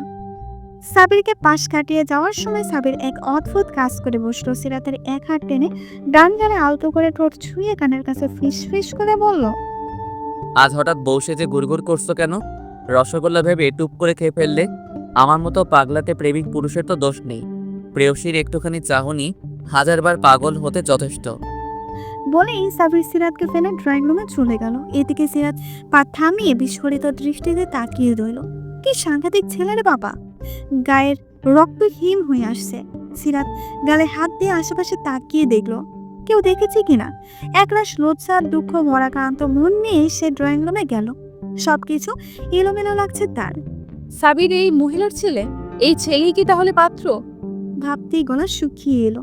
তানিশার চেহারাটা দেখার মতো হয়েছে। এই মুহূর্তে এক গোলা পানিতে ধাক্কা মেরে ফেলে দিলেও এতটা অবাক হতো না যতটা সাবিরকে দেখে অবাক হয়েছে। সোফায় গা এলিয়ে এসে সাবিরকে দেখতে লাগলো। সিরাতকে ক্রমাগত খুঁচাচ্ছে সে। সিরাত টের পেয়ে অসহায় চাহনিতে তাকাতে লাগলো, যার অর্থ এসব কিছু তার মাথার উপর দিয়ে যাচ্ছে। সাবির ভীষণ অসাময়িক হাসি নিয়ে সিরাতের মায়ের সাথে কথা বলছে। ইফতি হঠাৎ চোখ ছোট ছোট করে বলল, ভাইয়া, আপনাকে কি আমি কোথাও দেখেছি? সাবির অস্বস্তিমূলক হাসি দিয়ে সিরাতের দিকে তাকালো। সিরাত বিনীত চোখে মাথা নাড়ালো, যার অর্থ প্লিজ কিছু বলবেন না। সাবির আর কিছু বলল না, ইফতিকে নিজের পাশে বসিয়ে কথা বলতে লাগলো। তানিশা আর সিরাত হা হয়ে তাকিয়ে আছে। এত ভদ্র, সুশীল, নিষ্পাপ মানুষ যেন আর নেই। সিরাতকে সে কোনো দিন দেখেনি, চিনেই না যেন। সিরাতের দিকে তাকাচ্ছে না পর্যন্ত। একসময় সিরাতের বাবাও এসে আলোচনায় যোগ দিলেন। সাবিরকে রেফারেন্স শুনে গর্বের বুকটা ফুলে উঠল। তার হবু মেয়ে জামাই কিনা একজন NSI অফিসার, যে সবসময় নিজের সাথে গুলি নিয়ে ঘোরে। নির্ভীক, সাহসী, কি অমায়িক ব্যবহার, নিঃসন্দেহে সুদর্শন এবং স্বাস্থ্য সচেতন। তিনি নিজেই সিরাতকে বললেন, তবে যদি আলাদা কোনো কথা থাকে বলতে পারো, আমরা বড়রা কিছু কথা বলি। যাও, সাবিরকে নিয়ে যাও। বাবার ভয়ে চিৎকার করে বলতে পারল না। বাবা, আমার কিছু বলার নেই, আমি এখানেই ঠিক আছি। এই লোকটার মাথায় সমস্যা আছে, যে কোনো সময় তোমার মেয়েকে হার্ট অ্যাটাক করে মেরে ফেলতে পারে। বাস্তবে সিরাত এমন কিছুই বলল না। তানিশার হাত ধরে নিজের রুমের দিকেই গেল। তাদের অনুসরণ করে সাবিরও পেছন পেছন গেল। তানিশার সৌজন্যতার হাসি দিয়ে সাবিরকে আসতে বলল। ড্রয়িং রুমে আসতেই তারা হাঁটা থামালো। তানিশা তীক্ষ্ণ দৃষ্টিতে বলল, আপনি তাহলে সেই পুরুষ? সাবিরের ঠোঁটে হাসি বজায় রেখে বলল। জি খালা শাশুড়ি। তানিশা হতাশার নিঃশ্বাস ফেলল। এত বছরের বড় একটা ছেলে তাকে শাশুড়ি বলে সম্বোধন করাটা সহজেই হজম করতে পারল না। সাবির আবার বলল, শাশুড়ি মা, আপনার ভাতিজার সাথে একটু কথা বলবো, প্লিজ একটু প্রাইভেসি চাই। তানিশা আবার অবাক হলো। মুখে হাসি ঝুলিয়ে সিরাতকে বলল, সিরাত, যা, সাবিরকে তোর রুমে নিয়ে যা।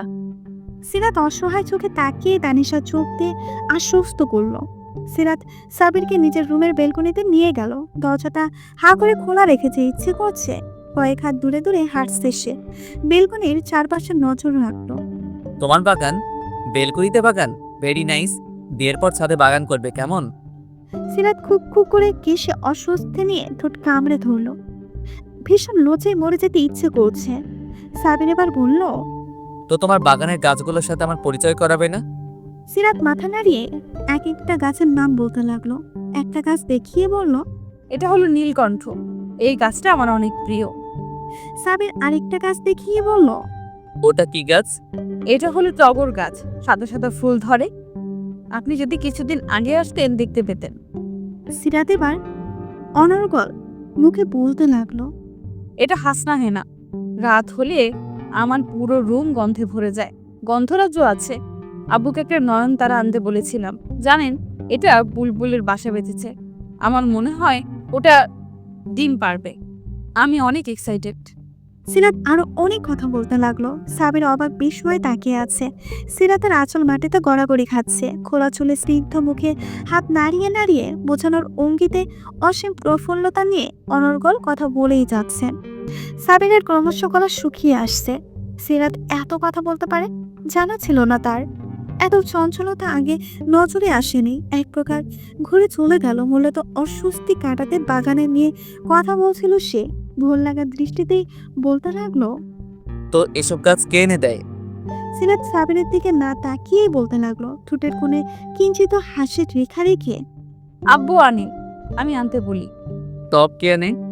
বেশিরভাগ আব্বু এনে দেয়, তবে আমিও কলেজ থেকে আসার সময় কিনে আনি। ভাবছি একটা বেলি ফুলের চারা আনবো, অনেক ভালো হবে, তাই না? সিরাত এবার সাবিরের দিকে তাকালো। সাবিরের অন্যরকম দৃষ্টি থেকে তার চাঞ্চলতা হারিয়ে গেল। মর করলো একরাশ লজ্জা। চুল ঠিক করার বাহানায় সে অন্যদিকেই ঘুরে গেল। সাবির নিঃসন্দেহে হেসে সিরাতকে কাছে টানলো। সিরাত ভয়ে ভয়ে এদিক ওইদিক তাকাচ্ছে, মুখ বন্ধ হয়ে গেছে।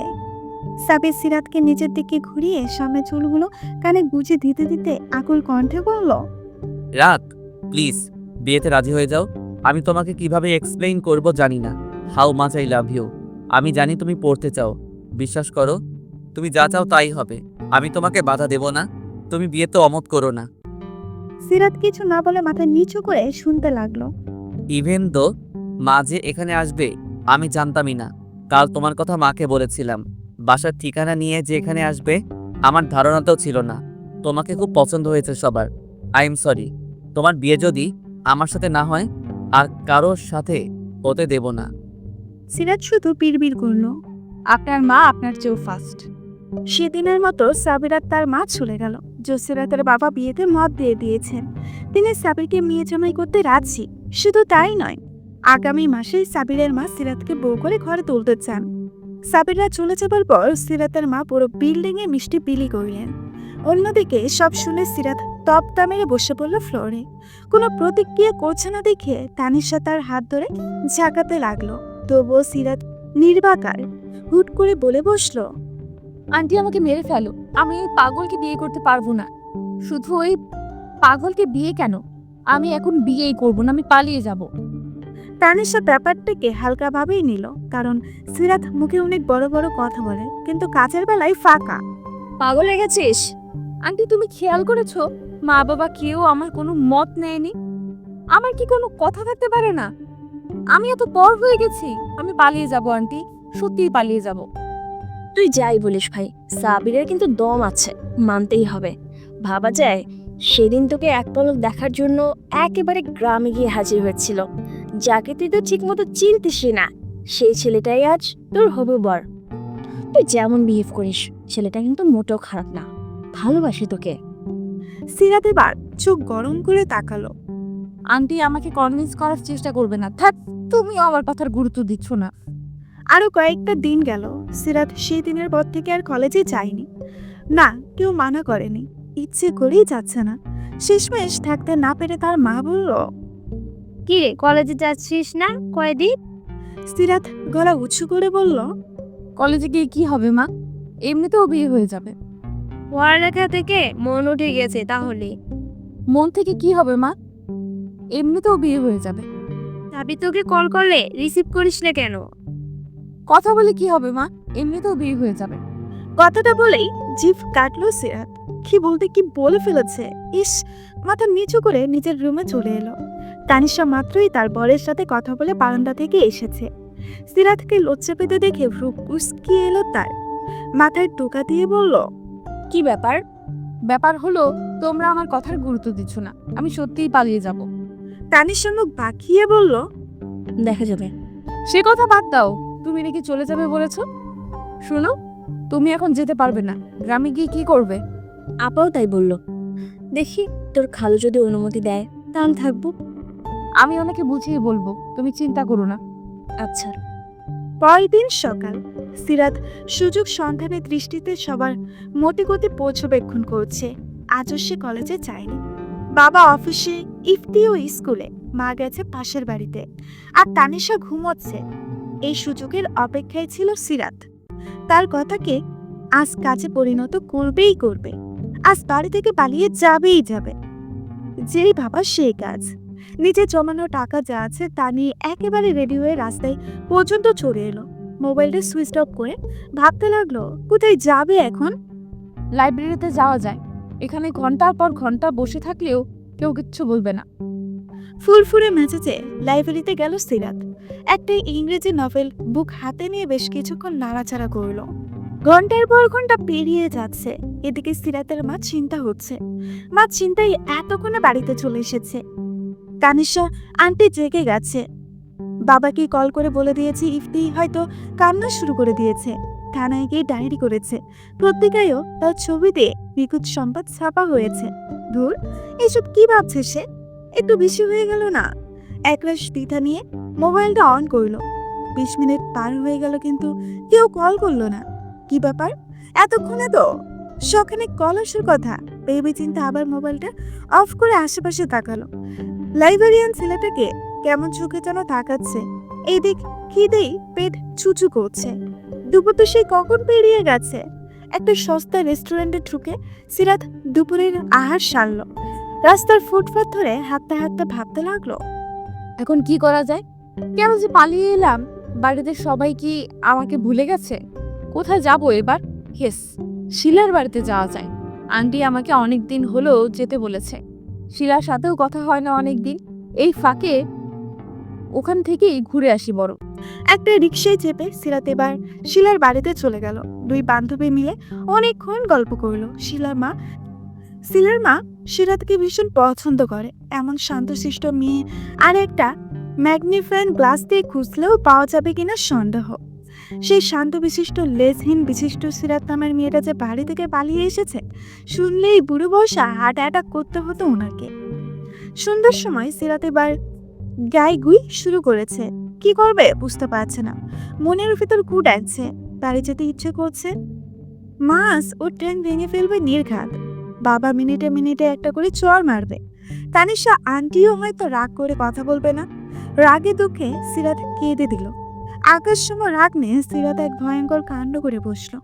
মোবাইল অন করে সরাসরি সাবিরকে কল করলো। ওপাশ থেকে রিসিভ হতেই প্রকাশ্যকে কণ্ঠে বলল, শুনেন, আপনারা জন্য আমি বাড়ি থেকে পালিয়ে এসেছি। সব আপনার দোষ। এখন আপনি এর দায়ভার নেবেন। আমাকে বাড়ি পৌঁছে দিয়ে আসবেন। সিরাত নিজের কণ্ঠস্বরকে কঠিন করার চেষ্টা করলো, কিন্তু সে সক্ষম হলো না। আগের মতোই কঠিন শোনালো। এতে নিজের উপর আরো রাগ এসে জমা হলো। ফোনের উপাস থেকে সাবের কমল গড়াই তাকে কয়েক দফা অবাক করে দিয়ে বলল, জান, এসব কথা নিচে এসে বলো। আমি তোমার জন্য সেই কখন থেকে অপেক্ষা করছি জানো। তাড়াতাড়ি এসো। সিরাত অবাকের শেষ পর্যায়ে গিয়ে হা করে রইল। মানে কি, মজা করছে নাকি আবার? মিনিট খানেক চুপ করে আবার বলল, আপনি কি আমার সাথে মজা করছেন? মজা করব কেন রে বাবা, আমার অলরেডি ঘুম পাচ্ছে, প্লিজ। সাবিরের কণ্ঠে এবার বিরক্তির প্রকাশ পেল। সিরাত কল কেটে তড়িঘড়ি শিলাকে বিদায় জানিয়ে নিচে এলো। এদিক ওইদিক উকি দিয়ে সাবিরের কোনো ছায়াকেও দেখতে পেল না। সিরাত রাগ নিয়ে আবার কল করলো সাবিরের ফোনে। আশ্চর্য, এতক্ষণ ফোন অন করার পরেও বাড়ি থেকে একটা কল এলো না। কেউ না করুক, তামিশা আন্টিও এমন করলো। সত্যি কি সবাই ভুলে গেছে? সিরাতকে মোবাইল কানে দিতেও হলো না। তার আগে সাবির একটা গাড়ির ভেতর থেকে বেরিয়ে এলো। সাবিরকে দেখেই সিরাত কাছুমাছু করে মোবাইল ব্যাগে রেখে মাথা নিচু করে রইল। এই লোকটাকে দেখলেই তার সব ছেড়ে ছুঁড়ে পালিয়ে যেতে ইচ্ছে করে। বুকের অসম্ভব পরিমাণে ঢোল পিটায়। হার্টবিট বেড়ে গিয়ে অস্বাভাবিক হারে লাফাতে শুরু করে। তখন মনে হয় ওই টিপ টিপ শব্দটা তার আশেপাশে থাকা প্রত্যেকটা মানুষ শুনতে পাচ্ছে। লজ্জায় নুয়ে পড়তে চাই সিরাত। সাবেক তাকে তাড়া দিল। সবার দ্বারা সবকিছু হয় না রাত। সারাদিন এদিক সেদিক ঘুরে বেড়ালে আর শেষে কি হলো? তোমার দৌড় কত দূর আমার জানা আছে। তাড়াতাড়ি তোমাকে বাসায় পৌঁছে দিতে হবে। তোমার বাবা আমার মাথা খেয়ে ফেলেছে। সিরাতকে আবার অবাক হতে হলো। আপনি সবকিছু জানতেন? সিরাতকে গাড়িতে উঠিয়ে সাবেরও পাশে বসলো। সামনে দাঁড়িয়ে ঠোঁট মুছে সাবেরের দিকে তাকালো। সাবেরের একটা হাত তার দিকে এগিয়ে আসছে। সিরাত মনোযোগ দিয়ে তাকিয়ে রইল। গাড়ির ভেতরে আলো নেই। শহরের রাস্তা আশেপাশে সোডিয়াম লাইটের আলোতে একটু একটু যা দেখা যায়, তাতেই দেখতে পেল সাবেরের হাতটা আস্তে আস্তে তার ডান হাতের পাঁচটা আঙুল দখল করে নিল। অথচ সাবির এখনো বাইরেই তাকিয়ে আছে। দেখে মনে হবে সে সিরাতের হাত ধরেইনি। সিরাত হাতটা সরাতে চাইলো, কিন্তু পাইল না। ক্রমেই সাবির আরো শক্ত করে ধরল তার হাতকে। সিরাতের কাঁপাকাঁপি বেড়ে গেল। পায়ের আঙুল সংকুচিত হয়ে আসছে। অন্য হাত দিয়ে জামা শক্ত করে মুঠ করে ধরে নিজেকে আয়ত্তে আনার চেষ্টা করলো সে। সামনে শান্ত নামের ছেলেটা আছে। ইস, যদি এক্ষুনি পেছনে ফিরে এই হাত ধরা অবস্থায় দেখে কি হবে? উফ, কি হবে তখন? লজ্জায় গা লাল হয়ে এলো তার। নিঃশ্বাসের ওঠানামা বেড়ে গেল। শান্ত যেতে না শুনতে পাই এমন ভাবে সাবিরের কাছে গিয়ে ফিস ফিস করে বলল, আমার হাত ছাড়ুন, কি করছেন? সাবির তৎক্ষণিক তার দিকে ফিরল। সিরাত থতমত গিয়ে মুখ সরিয়ে সোজা হয়ে বসলো। কি করছি আমি?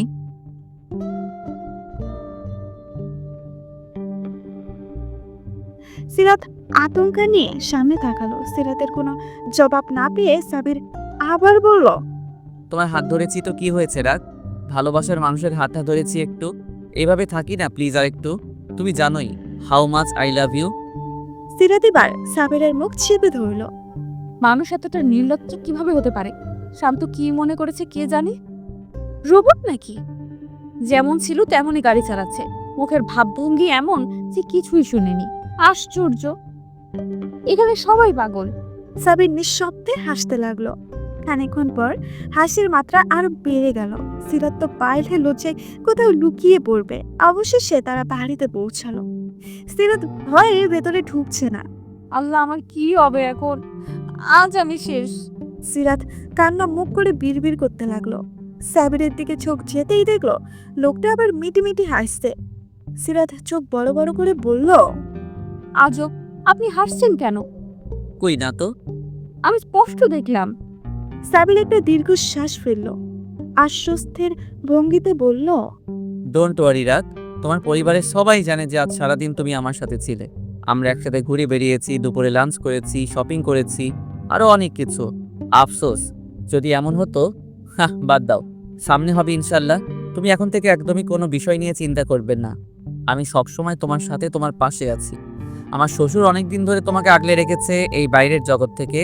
আমি অনেক থ্যাঙ্কফুল ওনার কাছে যে তুমি এখনো পবিত্র, স্বচ্ছ, পরিষ্কার। আই লাইক ইউর সিম্পলিটি, আর যা আমাকে সবসময় তোমার দিকে টানে। লাভ ইউ সিরাত, আমি সত্যি তোমাকে অনেক বেশি ভালোবাসি। তোমাকে অর্ধাঙ্গিনী হিসেবে পেতে চাই। সিরাত অবাক হয়ে সাবিরের দিকে তাকিয়ে আছে। সাবিরের কথা সে বুঝেছে কিনা বোঝা গেল না। পুরোটা সময় সে শুধু ভাবলো, লোকটা এত সুন্দর বুঝিয়ে কথা বলতে পারে কেন? এত সুন্দর কেন আপনি? সাবির চলে যাবার পর সিরাত বাড়িতে ঢুকলো। মা বাবা খুশগল্পের মতো তানিশা ইফতিকে হোমওয়াইফ করাতে ব্যস্ত। সবাই সিরাতকে দেখলো কিন্তু কোনো প্রতিক্রিয়া করলো না। রাগে দুঃখে সিরাতের কাঁদতে ইচ্ছে হলো। এত কষ্ট করে সে আজ পুরো শহর ঘুরে এলো, লজ্জা শরম মাথা খেয়ে সাবিরকে কল করে এত কাহিনী করলো। শেষ পর্যন্ত কিনা তার এই পরিণাম। কেউ তার কোনো কেয়ারই করলো না। সব দোষ ওই সাবির কাবিরের। সময় বহমান। সিরাত আর সাবিরের বিয়ে দিন দরজায় করা নাচতে শুরু করলো সবে। তাদের বিয়ে তেমন একটা জাঁকজমকপূর্ণ ভাবে হবে না। ইসলামের শরীয়তে যেমন কম খরচের সাদামাটা বিয়ের কথা বলা আছে, ঠিকই সেইভাবেই হবে। সাবিদের বাবা দেশে নেই, বিয়েতে থাকতে পারবে না। তিনি দেশে ফিরলেই রিসেপশন করা হবে বড় শুরু করে। সিরাত এমন প্রায় সময় মনমরা হয়ে বসে থাকে। ঠিক মতো খায় না, কলেজেও যায় না, সাবিরের সাথে ইচ্ছে করেই কথা বলে না। ভয়ে দিন দিন কেমন যেন আড়ষ্ট হয়ে যাচ্ছে। সাবিরকে সে ভয় পায়, খুবই ভয় পায়। তাদের যে বিয়ে হবে, একই বাড়িতে একই ছাদের তলায় থাকবে, সেটা মেনে নিতে পারছে না। সাবির কল কইলে কেটে দেয়। সাবিরের সাথে কথা বলার জন্য বোধ হয় বাবা তার বাটন ফোনটা নিয়ে একটা বেশ দামি মোবাইল কিনে দিয়েছে। একদিন হলো কি, রাতে খাওয়া দাওয়ার পর ঘুমানোর সময় সাবিরের কল এলো। সিরাত প্রতিদিনের ন্যায় কল কেটে ঘুমাতে ব্যস্ত। এদিকে লাগাতার কল আসতে শুরু করলো, একটার পরে একটা। সিরাত অবাক হলো ভীষণ। ফোনটা সাইলেন্ট করে পাশের বালিশের উপরে রেখে চোখ পিট পিট করে ভাষাহীন চোখে তাকিয়ে রইল। ফোনটা নিঃশব্দে বেজেই চলেছে। একবার কল কেটে যাওয়ায় আবার এলো, আবার মোবাইলের স্ক্রিনে স্পষ্ট লিখে আসছে বারবার, সাবির ইজ কলিং ইউ। সিরাত মনে মনে বলল, আপনার একটুও বিরক্ত লাগছে না এভাবে কল করতে? আসলেই আপনি পাগল। এক সময় সিরাত ঘুমিয়ে গেল। রাতটা ওইভাবেই কাটিয়ে দিল। সকালে ঘুম ভাঙতেই সিরাতের নজর গেল পাশের বালিশের উপর রাখা ফোনটার দিকে। ভালো করে তাকাতে আটকে উঠল সে। এখনো সাবির কল করে চলেছে। কল কেটে গেলেই সিরাত ফোন চেক করলো। 1755টা মিস কল।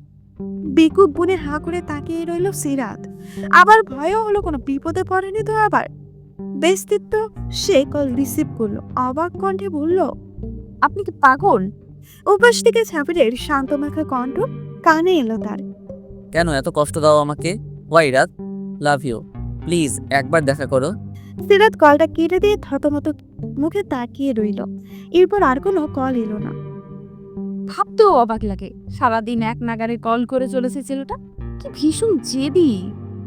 গ্রাম থেকে আত্মীয়রা আসতে শুরু করেছে। সারাদিন গান বাজনা হই হুল্লোড়ের মাঝে ডুবে আছে সবাই। অথচ যাদের ঘিরে এত আয়োজন, তাদের ভেতরে কিছুই ঠিক নেই। মা ইদানিং সিরাতের ভীষণ যত্ন করছে। শাড়ি পরা শিখাচ্ছেন, যত্ন করে খাওয়াচ্ছেন, রান্না করাচ্ছেন, কাঁচা হলুদ মাখিয়ে সিরাতকে নিজের সামনে বসিয়ে রাখেন।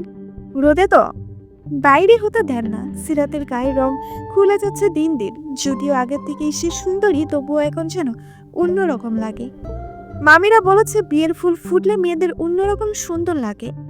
সিরাত লজ্জেই এতটুকুই হয়ে যায়।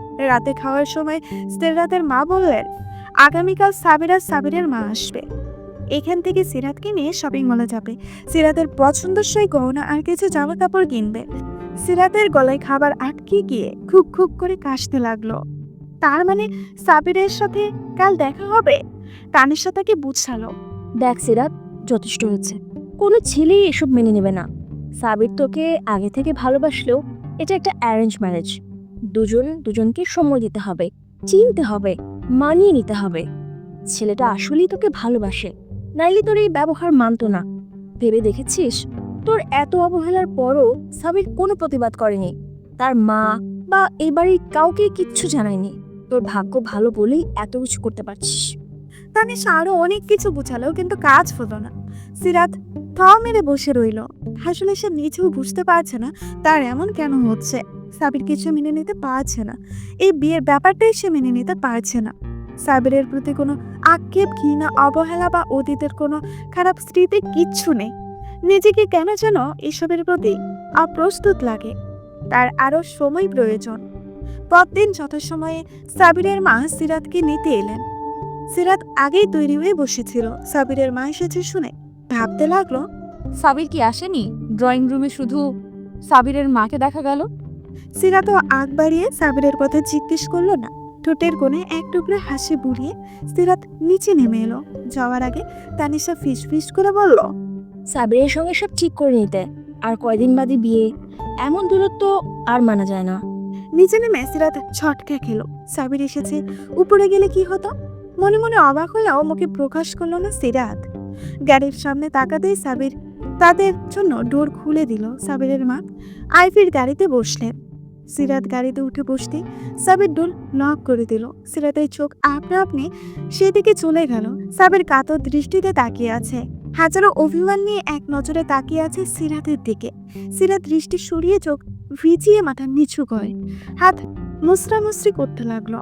এই মুহূর্তে তার কি করা উচিত ভেবে পাচ্ছে না। সাবির সামনে গিয়ে ড্রাইভারের পাশে সিটে বসলো। গাড়িতেও সিরাত চুপচাপ বসে রইল। সাবিরও মৌনতা পালন করে চলেছে। গুমট পরিস্থিতি বিরাজমান। সিরাত আনমনের সামনে সাবিরের দিকে তাকালো। লোকটার আচরণ আজ বেশ অদ্ভুত লাগছে। অন্য সময় হলে আগ বাড়িয়ে কথা বলতো, সবসময় হাসি লেগে থাকতো মুখে, কিন্তু আজ একবারও কথা বলেনি। সাবিরের চোখ মুখ অনেক শুকনো লাগছে। ভালো করে তাকালে বোঝা যাবে চোখ দুটো লাল হয়ে আছে। রাতে ঘুমায়নি না কি? কেন যেন সিরাতের খুব কাঁদতে ইচ্ছে হলো। সাবির এমন কেন করছে? একবারও জিজ্ঞেস করলেন না, রাত কেমন আছো, কোনো সমস্যা হচ্ছে না তো? এই সময় সাবিরের মা তাদের দুইজনকে উদ্দেশ্য করে বললেন, তোমাদের মধ্যে কি কোনো ঝামেলা হয়েছে? মা, তুই বল, আমার ছেলের কি অবস্থা কেন? সিরাত শুকনো কাশলো, কিছু বলল না। সামনে থেকে সাবিরকে বলল, আম্মু, কাউকে কিছু বলার দরকার নেই, আমি ঠিক আছি। সিরাত অপমান বোধ করলেও কি বলবে খুঁজে পেল না। এরই মাঝে তারা শপিং মলে চলে এলো। তাদের কথাও আর এগুলো না। সাবির কাকে যেন কল করতে করতে তার মা আর সিরাতকে নিয়ে মলের ভেতরে চলে গেল। নিচতলায় অনেক মানুষের ভিড়। সিরাতের পেছনে সাবির নানা মানুষের হাত বাঁচিয়ে সামনে হাঁটছে। সাবিরের চৌড়া বুকের সাথে সিরাতের মাথার সংঘর্ষ হচ্ছে পাহাড় পার। সিরাত অস্বস্তিতে মাটিতে মিশে যেতে চাইল। উপরের তলায় আসতেই ভিড় কমলো। নানা দোকান ঘুরে ফিরে জিনিস কিনছে সাবিরের মা। একটা লোক এসে যোগ দিল তাদের সাথে। লোকটাকে সিরাত চেনে না। সে ফর্মাল ড্রেসে শপিং মলের প্যাকেটগুলো নিয়ে তাদের সাথে হাঁটছে। গয়নার দোকানে ঢুকতে সাবিরের মা বললেন সিরাতের নিজের পছন্দ মতো ডিজাইন চুজ করতে। তীব্র অস্বস্তি নিয়ে সিরাত বলল যা ইচ্ছে কিনতে। তার পছন্দ ভালো লাগে না। এই সময় সাবির তার পাশে এসে দাঁড়ালো। তুমি কি আমার জন্য আনইজি ফিল করছো? চলে যাব? সিরাত অসহায় চোখে তাকালো। সাবিরের আজকের ব্যবহারের সাথে সম্পূর্ণ পরিচিত সে। সাবির আবার বলল, শুনেছি কেনাকাটার ব্যাপারে মেয়েরা খুব সচেতন। একটা জিনিস কেনার জন্য 10 দোকান ঘুরবে। তুমি তো এমন কিছুই করলে না। অন্তত গয়না কি কি পছন্দ তা তো বলো। সিরাত হুট করে বলল, আপনারা অনেক বড় লোক, তাই না? সিরাতের কথা শুনে সাবির ছুড়ে ছুড়ে হাসতে লাগলো। এই মেয়েটা এমন কেন? রাগ করেও থাকা যায় না। হাসি থামিয়ে বলল, তা তো। সাবির খুব গরিব মানুষ, কিন্তু সিরাতের বরের অনেক টাকা। সিরাত আগামাথা কিছুই বুঝলো না।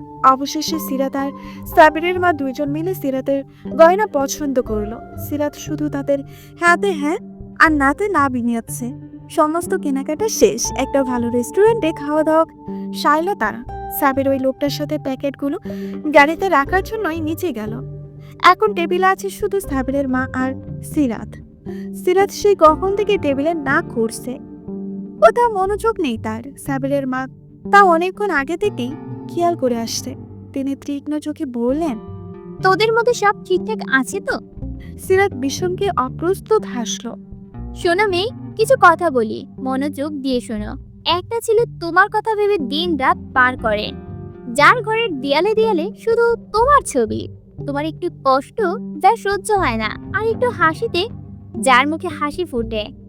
তোমাকে সন্তর্পণে আগলে রাখার যার সুখ, সে অন্তত আর কিছু পারুক না পারুক তোমাকে প্রচন্ডভাবে ভালোবাসতে জানে। সময় থাকতে মানুষটাকে হাত করে নাও, এমন না হয় যে পরে পস্তাতে হবে। পরিপূর্ণভাবে ভালোবাসার জন্য এই জীবনটা খুব ছোট। কয়েক বছর ধরে আমার ছেলেটা ঠিকমতো ঘুমাচ্ছে না, খাবার খায় না, আমার সাথে ভালো মতো কথাও বলে না। আমি মা, আমি বুঝি। আমার ছেলেটা তোমাকে পাগলের মতো ভালোবাসে মা। সাবির আমার ছেলে বলে বলছি না। যেদিন প্রথম তোমাদের বাড়ি এলাম তার আগে কি হয়েছে শুনবে? সাবির আমার পা জড়িয়ে ধরে বলল, আম্মু আমি সিরাতকে চাই, প্লিজ ওকে এনে দাও। আমি তোমার অবস্থা বুঝতে পারছি, সময় নাও, তবে বেশি করে না। তাকে একবার সুযোগ দাও নিজেকে প্রমাণ করতে। সিরাত কিছু না বলে মাথা নিচু করে নিঃশব্দে কাঁদতে লাগলো। সিরাতের মা আবার বললেন, আমি কিছু একটা বাহানায় চলে যাচ্ছি, আমার ছেলে আসছে, তোরা কথা বল নিজেদের মাঝে। বোকামে কাঁদতে হয় না। আচ্ছা আমি যাই, হ্যাঁ। সাবিরের মা চলে যাবার পর সিরাত একইভাবে বসে রইল। ওই লোকটার সাথে নেই, হয়তো চলে গেছে। রেস্টুরেন্টে তেমন ভিড় নেই, কয়েকজন ওয়েটার হাঁটা চলার আওয়াজ আর ডিশের টুংটাং আওয়াজ ছাড়া কোনো শব্দ নেই। এমন একটা পরিবেশে কান্নারত সিরাতকে বড্ড বেমানান লাগলো। দূর থেকে সাবিরকে আসতে দেখে সিরাত তাড়াতাড়ি টিস্যু দিয়ে চোখের পানি মুছে নিজেকে স্বাভাবিক করার চেষ্টা করলো। তার কানে সাবিরের মা আইভির কথা বাজছে। তিনি ভুল কিছু বলেননি। সাবির পাশে এসে বসলেও সিরাত মাথা নিচু করে রইল।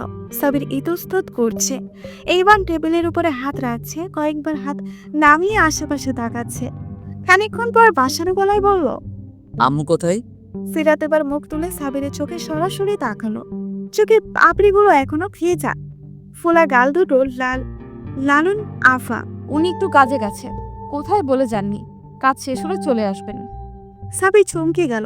নিজেদের দূরত্ব কমিয়ে হোলমোল করে সিরাতের পাশে চেয়ারে এসে বসলো সে।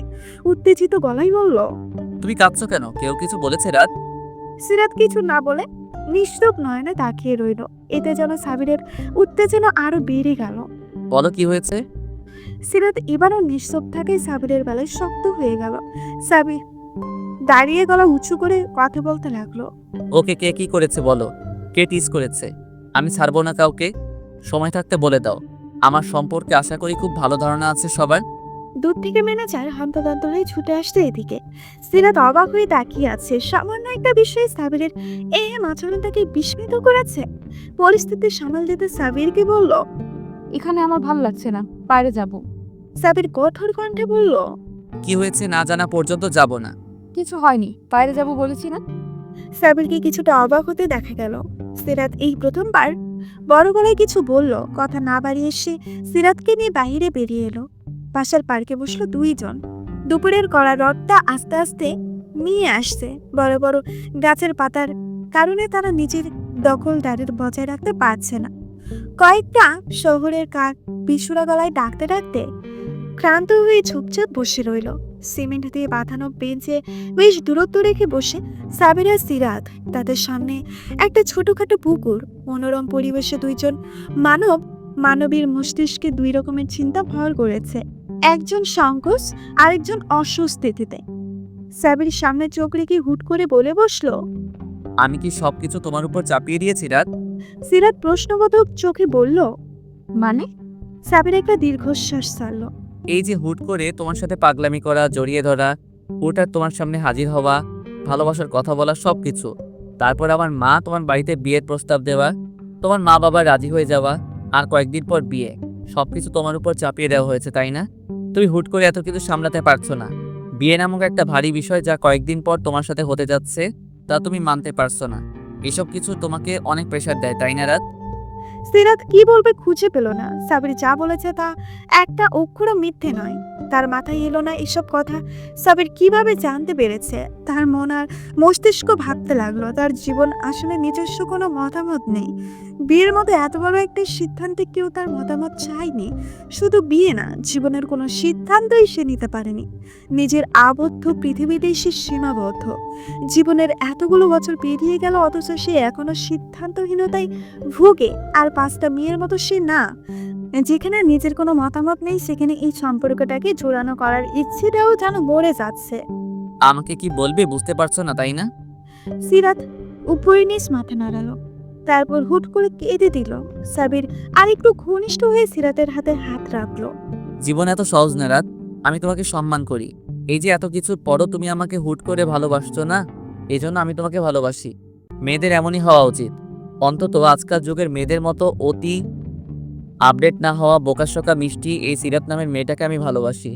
এই দিক দিয়ে তুমি বেশ স্ট্রং একটা মেয়ে, যে কেউ হুট করে তোমার মনে ভালোবাসার সৃষ্টি করতে পারবে না। সিরাত ফুপিয়ে ফুপিয়ে বলল, তার মানে আপনি বলতে চাচ্ছেন আমি স্ট্রং? অবশ্যই তুমি স্ট্রং গার্ল। শুনো, নিজেকে নিয়ে কখনো হীনমন্যতায় ভুগবে না। মনে করবে নিজের সিদ্ধান্তই বেস্ট ডিসিশন। নিজের জীবন নিয়ে কখনো আফসোস করবে না। মনে আমি তোমার পাশে সবসময় থাকতে চাই রাত। তুমি পরিপূর্ণ স্বাধীনতা পাবে। আমি কখনোই তোমাকে পিছু ডাকবো না। জীবনটা অনেক সুন্দর হবে যদি তুমি তাকে উপভোগ করতে জানতে পারো। মা বাবার প্রতি নিরাশ হয়েও না। একদিন তুমি নিজেই বলবে তাদের সিদ্ধান্ত ভুল ছিল না। আপনি এত ভালো কেন? কারণ তুমি ভালো, তাই। সত্যিই আমি স্বাধীনতা পাবো? পাবে, তবে তোমাকে নিজের কাছে রাখার দায়িত্ব আমার।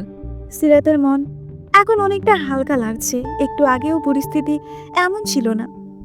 এমন মনে হচ্ছে সবকিছুই নির্মল, স্বচ্ছ, পরিষ্কার। আশেপাশে সবকিছুই সুন্দর। সাবিরের হাতের বাঁধন আরেকটু শক্ত হলো। সিরাত অস্বস্তি লাগলো না, মুচকি হাসলো সে। আমাকে একটু সুযোগ দেবে রাত নিজেকে প্রমাণ করার? সেদিন থেকে সিরাত অনেক পাল্টে গেল। কথায় কথায় উপচে পড়া হাসি, অনর্গল কথা বলা, হালকা খুনসুটি, এসব ছাড়াও আরো ছোটখাটো ব্যাপার বেশ লক্ষণীয়। আগে সাবিরের কল দেখলেই এড়িয়ে যেত, কিন্তু এখন সারাদিন সাবিরের কলের অপেক্ষায় থাকে। সাবিরের কথা বলার ধরন, হাসি, প্রত্যেকটা কথাই রাত রাত শব্দ উচ্চারণ করা সবকিছুই সিরাত লক্ষ্য করে। কথার মাঝে হুট করে সাবির যখন বলে, রাত ভালোবাসি, প্লিজ আমাকেও একটু একটু ভালোবাসো। সিরাত তখন লজ্জায় হাজারবার মরে যায়। সাবিরকে তার অদ্ভুত ভালো লাগে। মাঝে মধ্যে মনে হয় ভিনদেশি কোনো প্রাণীর সাথে তার ফুল করে পরিচয় হয়ে গেল। আগে মনে হতো এই পৃথিবীতে সিরাত কিচ্ছু না, তার কোনো মূল্যই নেই, সে মরে গেছে। বেঁচে আছে এতে কারো কিছু যায় আসে না। এই জীবন সংসারে তার কোনো অবদানই নেই। এসব বিষয় নিয়ে হুট করে তার মন খারাপ হতো, কিন্তু এখন মনে হয় সে কারো কাছে খুব বিশেষ কেউ, ভীষণ স্পেশাল সে সাবিরের কাছে। তার মন খারাপে সাবিরের মন খারাপ হয়। হাসলে সাবিরের নিষ্ফলক তাকিয়ে থাকা, খুনসুটি নাটি বিষয় খেয়াল রাখা, সবকিছুই মনে করিয়ে দেয় এই পৃথিবীতে আরো মূল্য আছে। নিজস্ব পৃথিবীর বাইরে কেউ তাকে খুব করে চায়। সেই ভুল করে পরিচয় হওয়া ভিনদেশি প্রাণীটা তাকে আস্তে আস্তে জীবনের মানে শেখাচ্ছে কিভাবে একটু একটু করে ভালোবাসতে হয়। পৃথিবীতে সব মানুষকেই কারো না কারো কাছে খুব স্পেশাল। শুধু সঠিক মানুষকে নির্বাচন করতে জানতে হয়, একে অন্যের সময় দিয়ে দুটো পৃথিবীকে একে রূপান্তর করে জীবনকে উপভোগ করতে। এই তো সেদিনের কথা। রাতে বেলকনিতে দাঁড়িয়ে সিরাত সাবিরের সাথে কথা বলছিল। এমন সময় কথা যাই কোনো মানেই হয় না, কিন্তু এই সাধারণ কথাগুলো দ্বারাই এক অদৃশ্য কঠিন মায়াজালে সিরাত আটকা পড়ছিল। কথা বলার মাঝে সাবির হুট করে বলল, রাত দেখো, আমার আকাশে এক মস্ত বড় চাঁদ উঠেছে। একটা গোলাকার থালার মতো ইয়া বড় চাঁদ। তার আশেপাশে কয়েকটা মেঘ চাঁদটাকে আড়াল করার চেষ্টা করছে।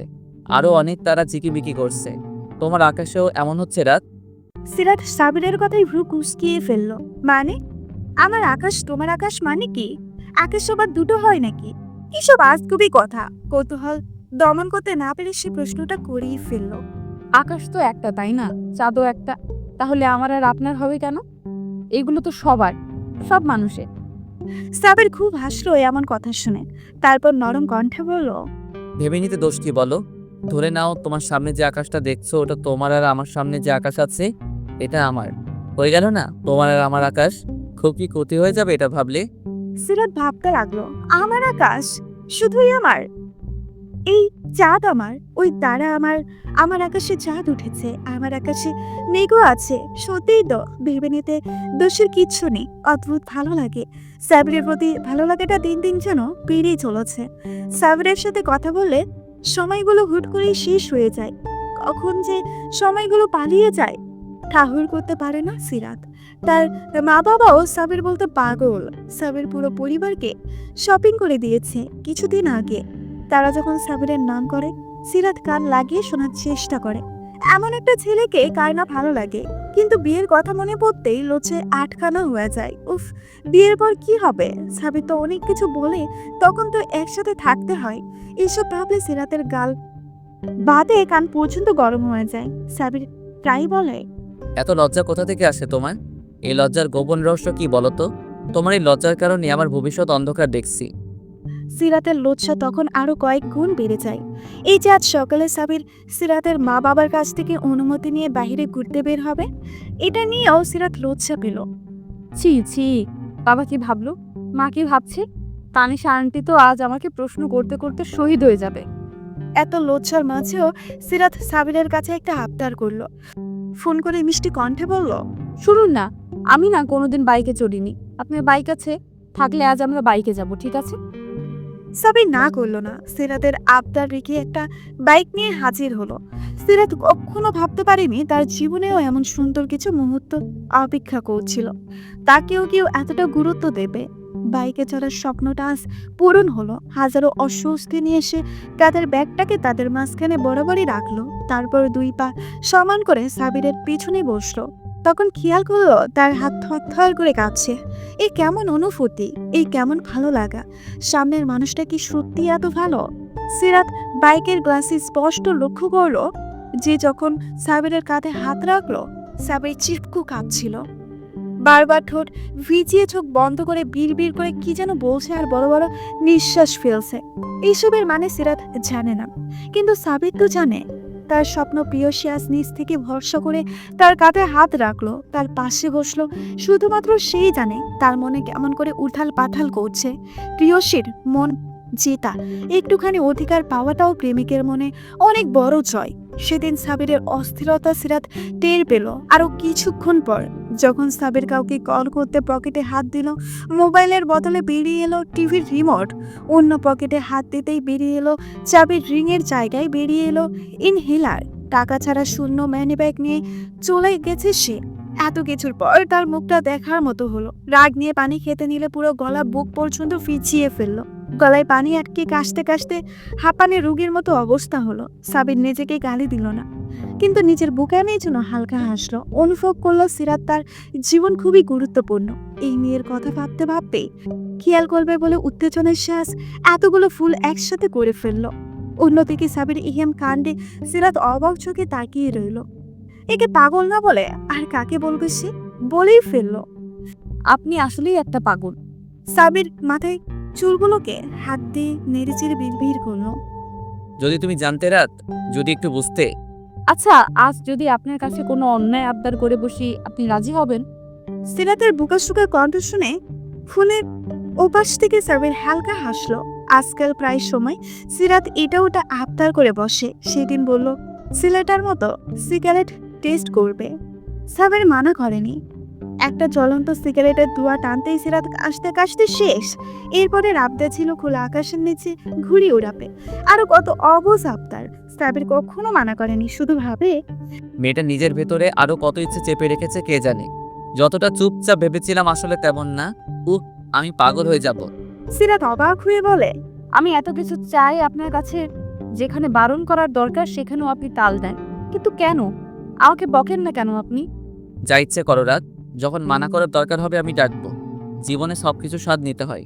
সিরাত খুশি হয় খুব সাবিরের কথা শুনে। ভালো লাগে লোকটাকে, তার ভীষণ ভালো লাগে। যা মনে আসে বলে দেয়, যা করতে ইচ্ছা করে প্রকাশ করে দিতে পারে।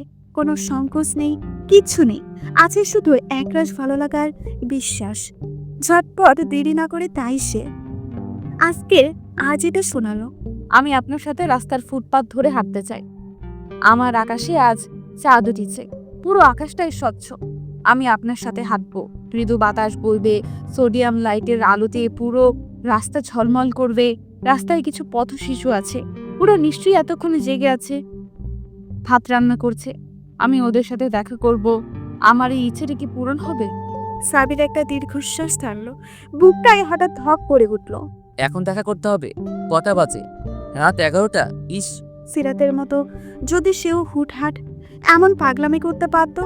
তার তো ইচ্ছে করে এক্ষুনি সিরাত নামের মানুষটাকে তুলে এনে সামনে চেয়ারে বসিয়ে রেখে ঘন্টার পর ঘন্টা তাকিয়ে থাকতে। নিজের ইচ্ছেকে দবিয়ে সাবির বলল, ঠিক আছে, আমি আসছি। তুই সবকিছু ম্যানেজ করে নিচে এসো। সিরাত কল কেটে আনন্দে লাফাতে লাগলো। এত খুশি লাগছে কেন? তানিশা আন্টিকে বলে সিরাত রেডি হয়ে সোফায় বসে পা ঝুলিয়ে নাচতে লাগলো। তানিশা এই সময় বিশ্ব এই সিরাতকে খুব সাপোর্ট করে। বিয়ের আগে হবু বরের সাথে লুকিয়ে চুকিয়ে প্রেম করার মাঝেও একটা আলাদা আনন্দ থাকে। সেদিন সিরাত পরিবারের সবার আড়ালে সাবিরের সাথে দেখা করতে চলে যায়। সাবির নিচে বাইক নিয়ে দাঁড়িয়েছিল আগেই। সিরাতকে দেখে একটা হাসি উপহার দিল।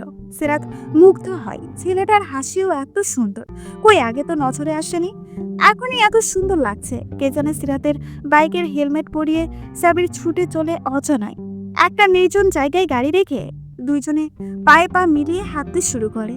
চাঁদের আলোয় চারিদিকে আলোকিত, সাথে আরো আছে ল্যাম্পপোস্টের একগুচ্ছ কৃত্রিম আলো। সিরাত তো এমন একটা পরিবেশই চেয়েছিল। আহা, কি নির্মল বাতাস, কি সুন্দর এই রাতের শহরের রূপ। পথিমধ্যে এক ঝাঁক পথ শিশুদের সাথে তাদের দেখা হয়। সিরাত এক নজরে তাকিয়ে আছে। এ তো না পাওয়া অভাবের মাঝে থেকেও তাদের মুখে এক টুকরো হাসি লেগে আছে। সাবির তাদের কিছু টাকা দিয়ে সিরাতকে নিয়ে সেখান থেকে চলে আসলো। হাঁটতে হাঁটতে একটা ব্রিজের উপরে এসে থামলো দুইজন। মাঝে মাঝে দুই একটা গাড়ি হর্ন বাজিয়ে সসব শব্দে চলে যাচ্ছে। নিচে নদীর পানে ঝিলমিলি অর্থে জল চাঁদের আলোয় চিকচিক করছে। নদীর এক কোনায় কয়েকটা নৌকা সারিবদ্ধভাবে ফিরিয়ে রাখা।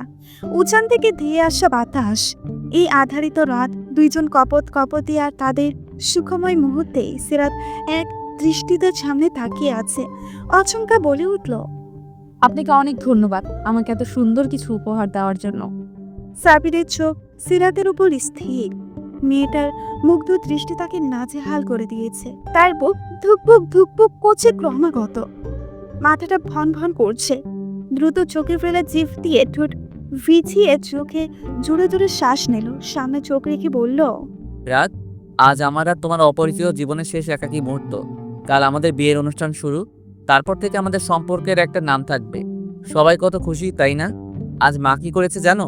আবার তোমার শাড়ি গয়না কিনে এনেছে, তোমাকে সারপ্রাইজ গিফট দিবে। আমি তোমাকে বলে দিলাম, মাকে বলো না আবার। সাবিরের এমন কথাই সিরাত আশা করেনি। সাবির তো ফুল কিছু বলেনি।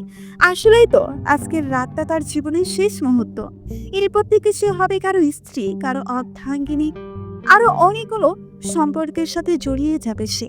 সত্যি জীবনটা কি অদ্ভুত, হুট করে কখন কি হয়ে যায় বলা মুশকিল। কিছুদিন আগেও তার জীবনটা এত সুন্দর ছিল না, কিন্তু এই পাগল লোকটার কারণে আজ তার মুখ থেকে হাসি সরেই না। সাবির সিরাতের হাতে আঙুল ধরে আরেকটু ঘনিষ্ঠ হয়ে দাঁড়ালো। সিরাত পাশ ফিরে তাকাতেই অবাক হয়ে গেল, কেননা সাবিরের চোখের কোণ বেয়ে জল গুলিয়ে পড়ছে। হয়তো ভেবেছে অন্ধকার দেখা যাবে না, কিন্তু চাঁদের আলোয় সবকিছু স্পষ্ট তার। সিরাত বিচলিত কণ্ঠে বলল, কি হলো হঠাৎ আপনার চোখে পানি কেন? সাবির চোরা চোখে একবার তাকিয়ে অন্যদিকে ফিরে গেল। সিরাত উদ্বেগ নিয়ে সাবিরের পাশে গিয়ে শান্ত কণ্ঠে বলল, কি হয়েছে বলুন না, আপনি কাঁদছেন কেন? সিরাত, আমার বিশ্বাস হচ্ছে না এখনো। আমি সত্যি তোমাকে পেতে যাচ্ছি। তুমি সত্যি আমার হবে, আমার ঘরে বউ হয়ে আসবে, লাল টুকটুকে শাড়ি পরে আমার সামনে ঘুরে বেড়াবে। এটা আমি বিশ্বাস করতে পারছি না রাত। আমি সত্যি তোমাকে অর্জন করতে চলেছি। সিরাত তাজ্জব বনে গেল। এই আবার কেমন কথা? একটা ছেলে কান্না করছে, তাও এই সামান্য একটা কারণে। সে কি এতটাই গুরুত্বপূর্ণ?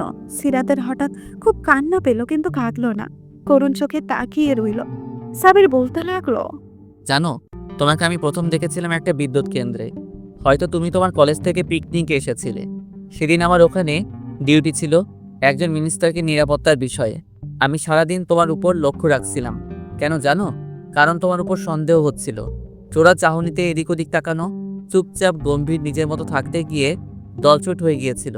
তারপর আবিষ্কার করলাম তুমি মেয়েটা আসলে এমনই, যেন তেন কারণে ভয় পাও, আবার কান্না করে দুনিয়া ভাসানোটাই তোমার স্বভাব। আমিও খুঁজতে পারিনি, কারণ এরপরেই বিদেশে একটা ট্রেনিংয়ে চলে যেতে হয়েছিল। শুধু তোমার কলেজ ইউনিফর্মে ব্যাজে থাকা কলেজের নামটা মনে ছিল। আমি পাগলের মতো তোমাকে খুঁজতে লাগলাম। বারবার মনে হচ্ছিল তোমার মতো কেউ নেই, তোমার মতো কেউ না, তোমাকে আমার চাই। তারপর একদিন তোমাকে খুঁজে পেলাম সেই রেস্টুরেন্টে। সেই থেকে তোমাকে আর ছাড়িনি। তুমি ভাবতেও পারবে না আমি কতটা খুশি হয়েছিলাম। সেই থেকে আজ পর্যন্ত সবকিছু একটা স্বপ্নের মতো। রাত, তুমি ভাবতেও পারবে না আমি কতটা চাই তোমাকে। তোমার আগমন আমাকে কতটা বদলে দিয়েছে। সিরাতের চোখের কান্নিস বেয়ে জল গড়িয়ে পড়ছে। নিষ্পলক তাকিয়ে সাবিরকে অবলোকন করার চেষ্টা করছে। হুট করে সাবিরকে ছড়িয়ে ধরল সে। আচমকা ঝাঁপিয়ে পড়ায় সাবিরকে কয়েক কদম পিছিয়ে গেল। সিরাত ফুপাতে ফুপাতে বলল, আপনি সত্যিই ভালোবাসেন আমাকে? ভালোবাসার চেয়েও বেশি রাত। সিরাত এবার সোজা হয়ে দাঁড়ালো। মুখের ভাষা হারিয়ে চুপ করে রইল। ভাবতে লাগলো এতটাও ভালোবাসার যোগ্য হয়তো সে না। সাবির মুখ থামায়নি। তুমি আমাকে ভালোবাসছো তো রাত? সিরাত কিছু একটা ভাবতেই লজ্জা পেল খুব। লজ্জায় মুখ লুকাতে চাইল। লজ্জা মাখা হাসি দিয়ে সাবিরের দিকে তাকালো। সাবির উত্তরের আশায় তার দিকে তাকিয়ে রইল। কি হলো বলো? একটু একটু ভালোবাসি। দুইটো কবে ভালোবাসবে রাত? সিরাতের লজ্জায় কান গরম হয়ে গেল। পরক্ষণেই নিজের উত্তর শুনে নিজেই হাসলো সে। লোকটাকে সে আসলেই ভালোবেসে ফেলেছে। সাবির এমন একজন মানুষ যাকে ভালো না বেশি পারা যায় না। তার সাথে সারা জীবন থাকতে পারাটা ভাগ্যের বিষয়। সাবিরের বিশেষ কেউ হতে পারাটাও সৌভাগ্য। এইসব আর মাত্র কয়েকটা ঘন্টা, তারপর দুজনে একসাথে গাঁথা পড়বে বিয়ে নামক বন্ধনে। শুরু হবে একসাথে পথ চলা, সূচনা হবে এক নতুন অধ্যায়ের। সাবিরকে আরেকটু খুশি করতেই সিরাত বলল, আচ্ছা যান, আমি আপনি তিনটু ভালোবাসি। এবার খুশি? সাবিরের প্রশান্তিময় হাসিটা সিরাতের কানে ঝঙ্কা তোলার মতো বাজতে লাগলো। সামনের দিনগুলো ভীষণ সুখময় হতে চলেছে।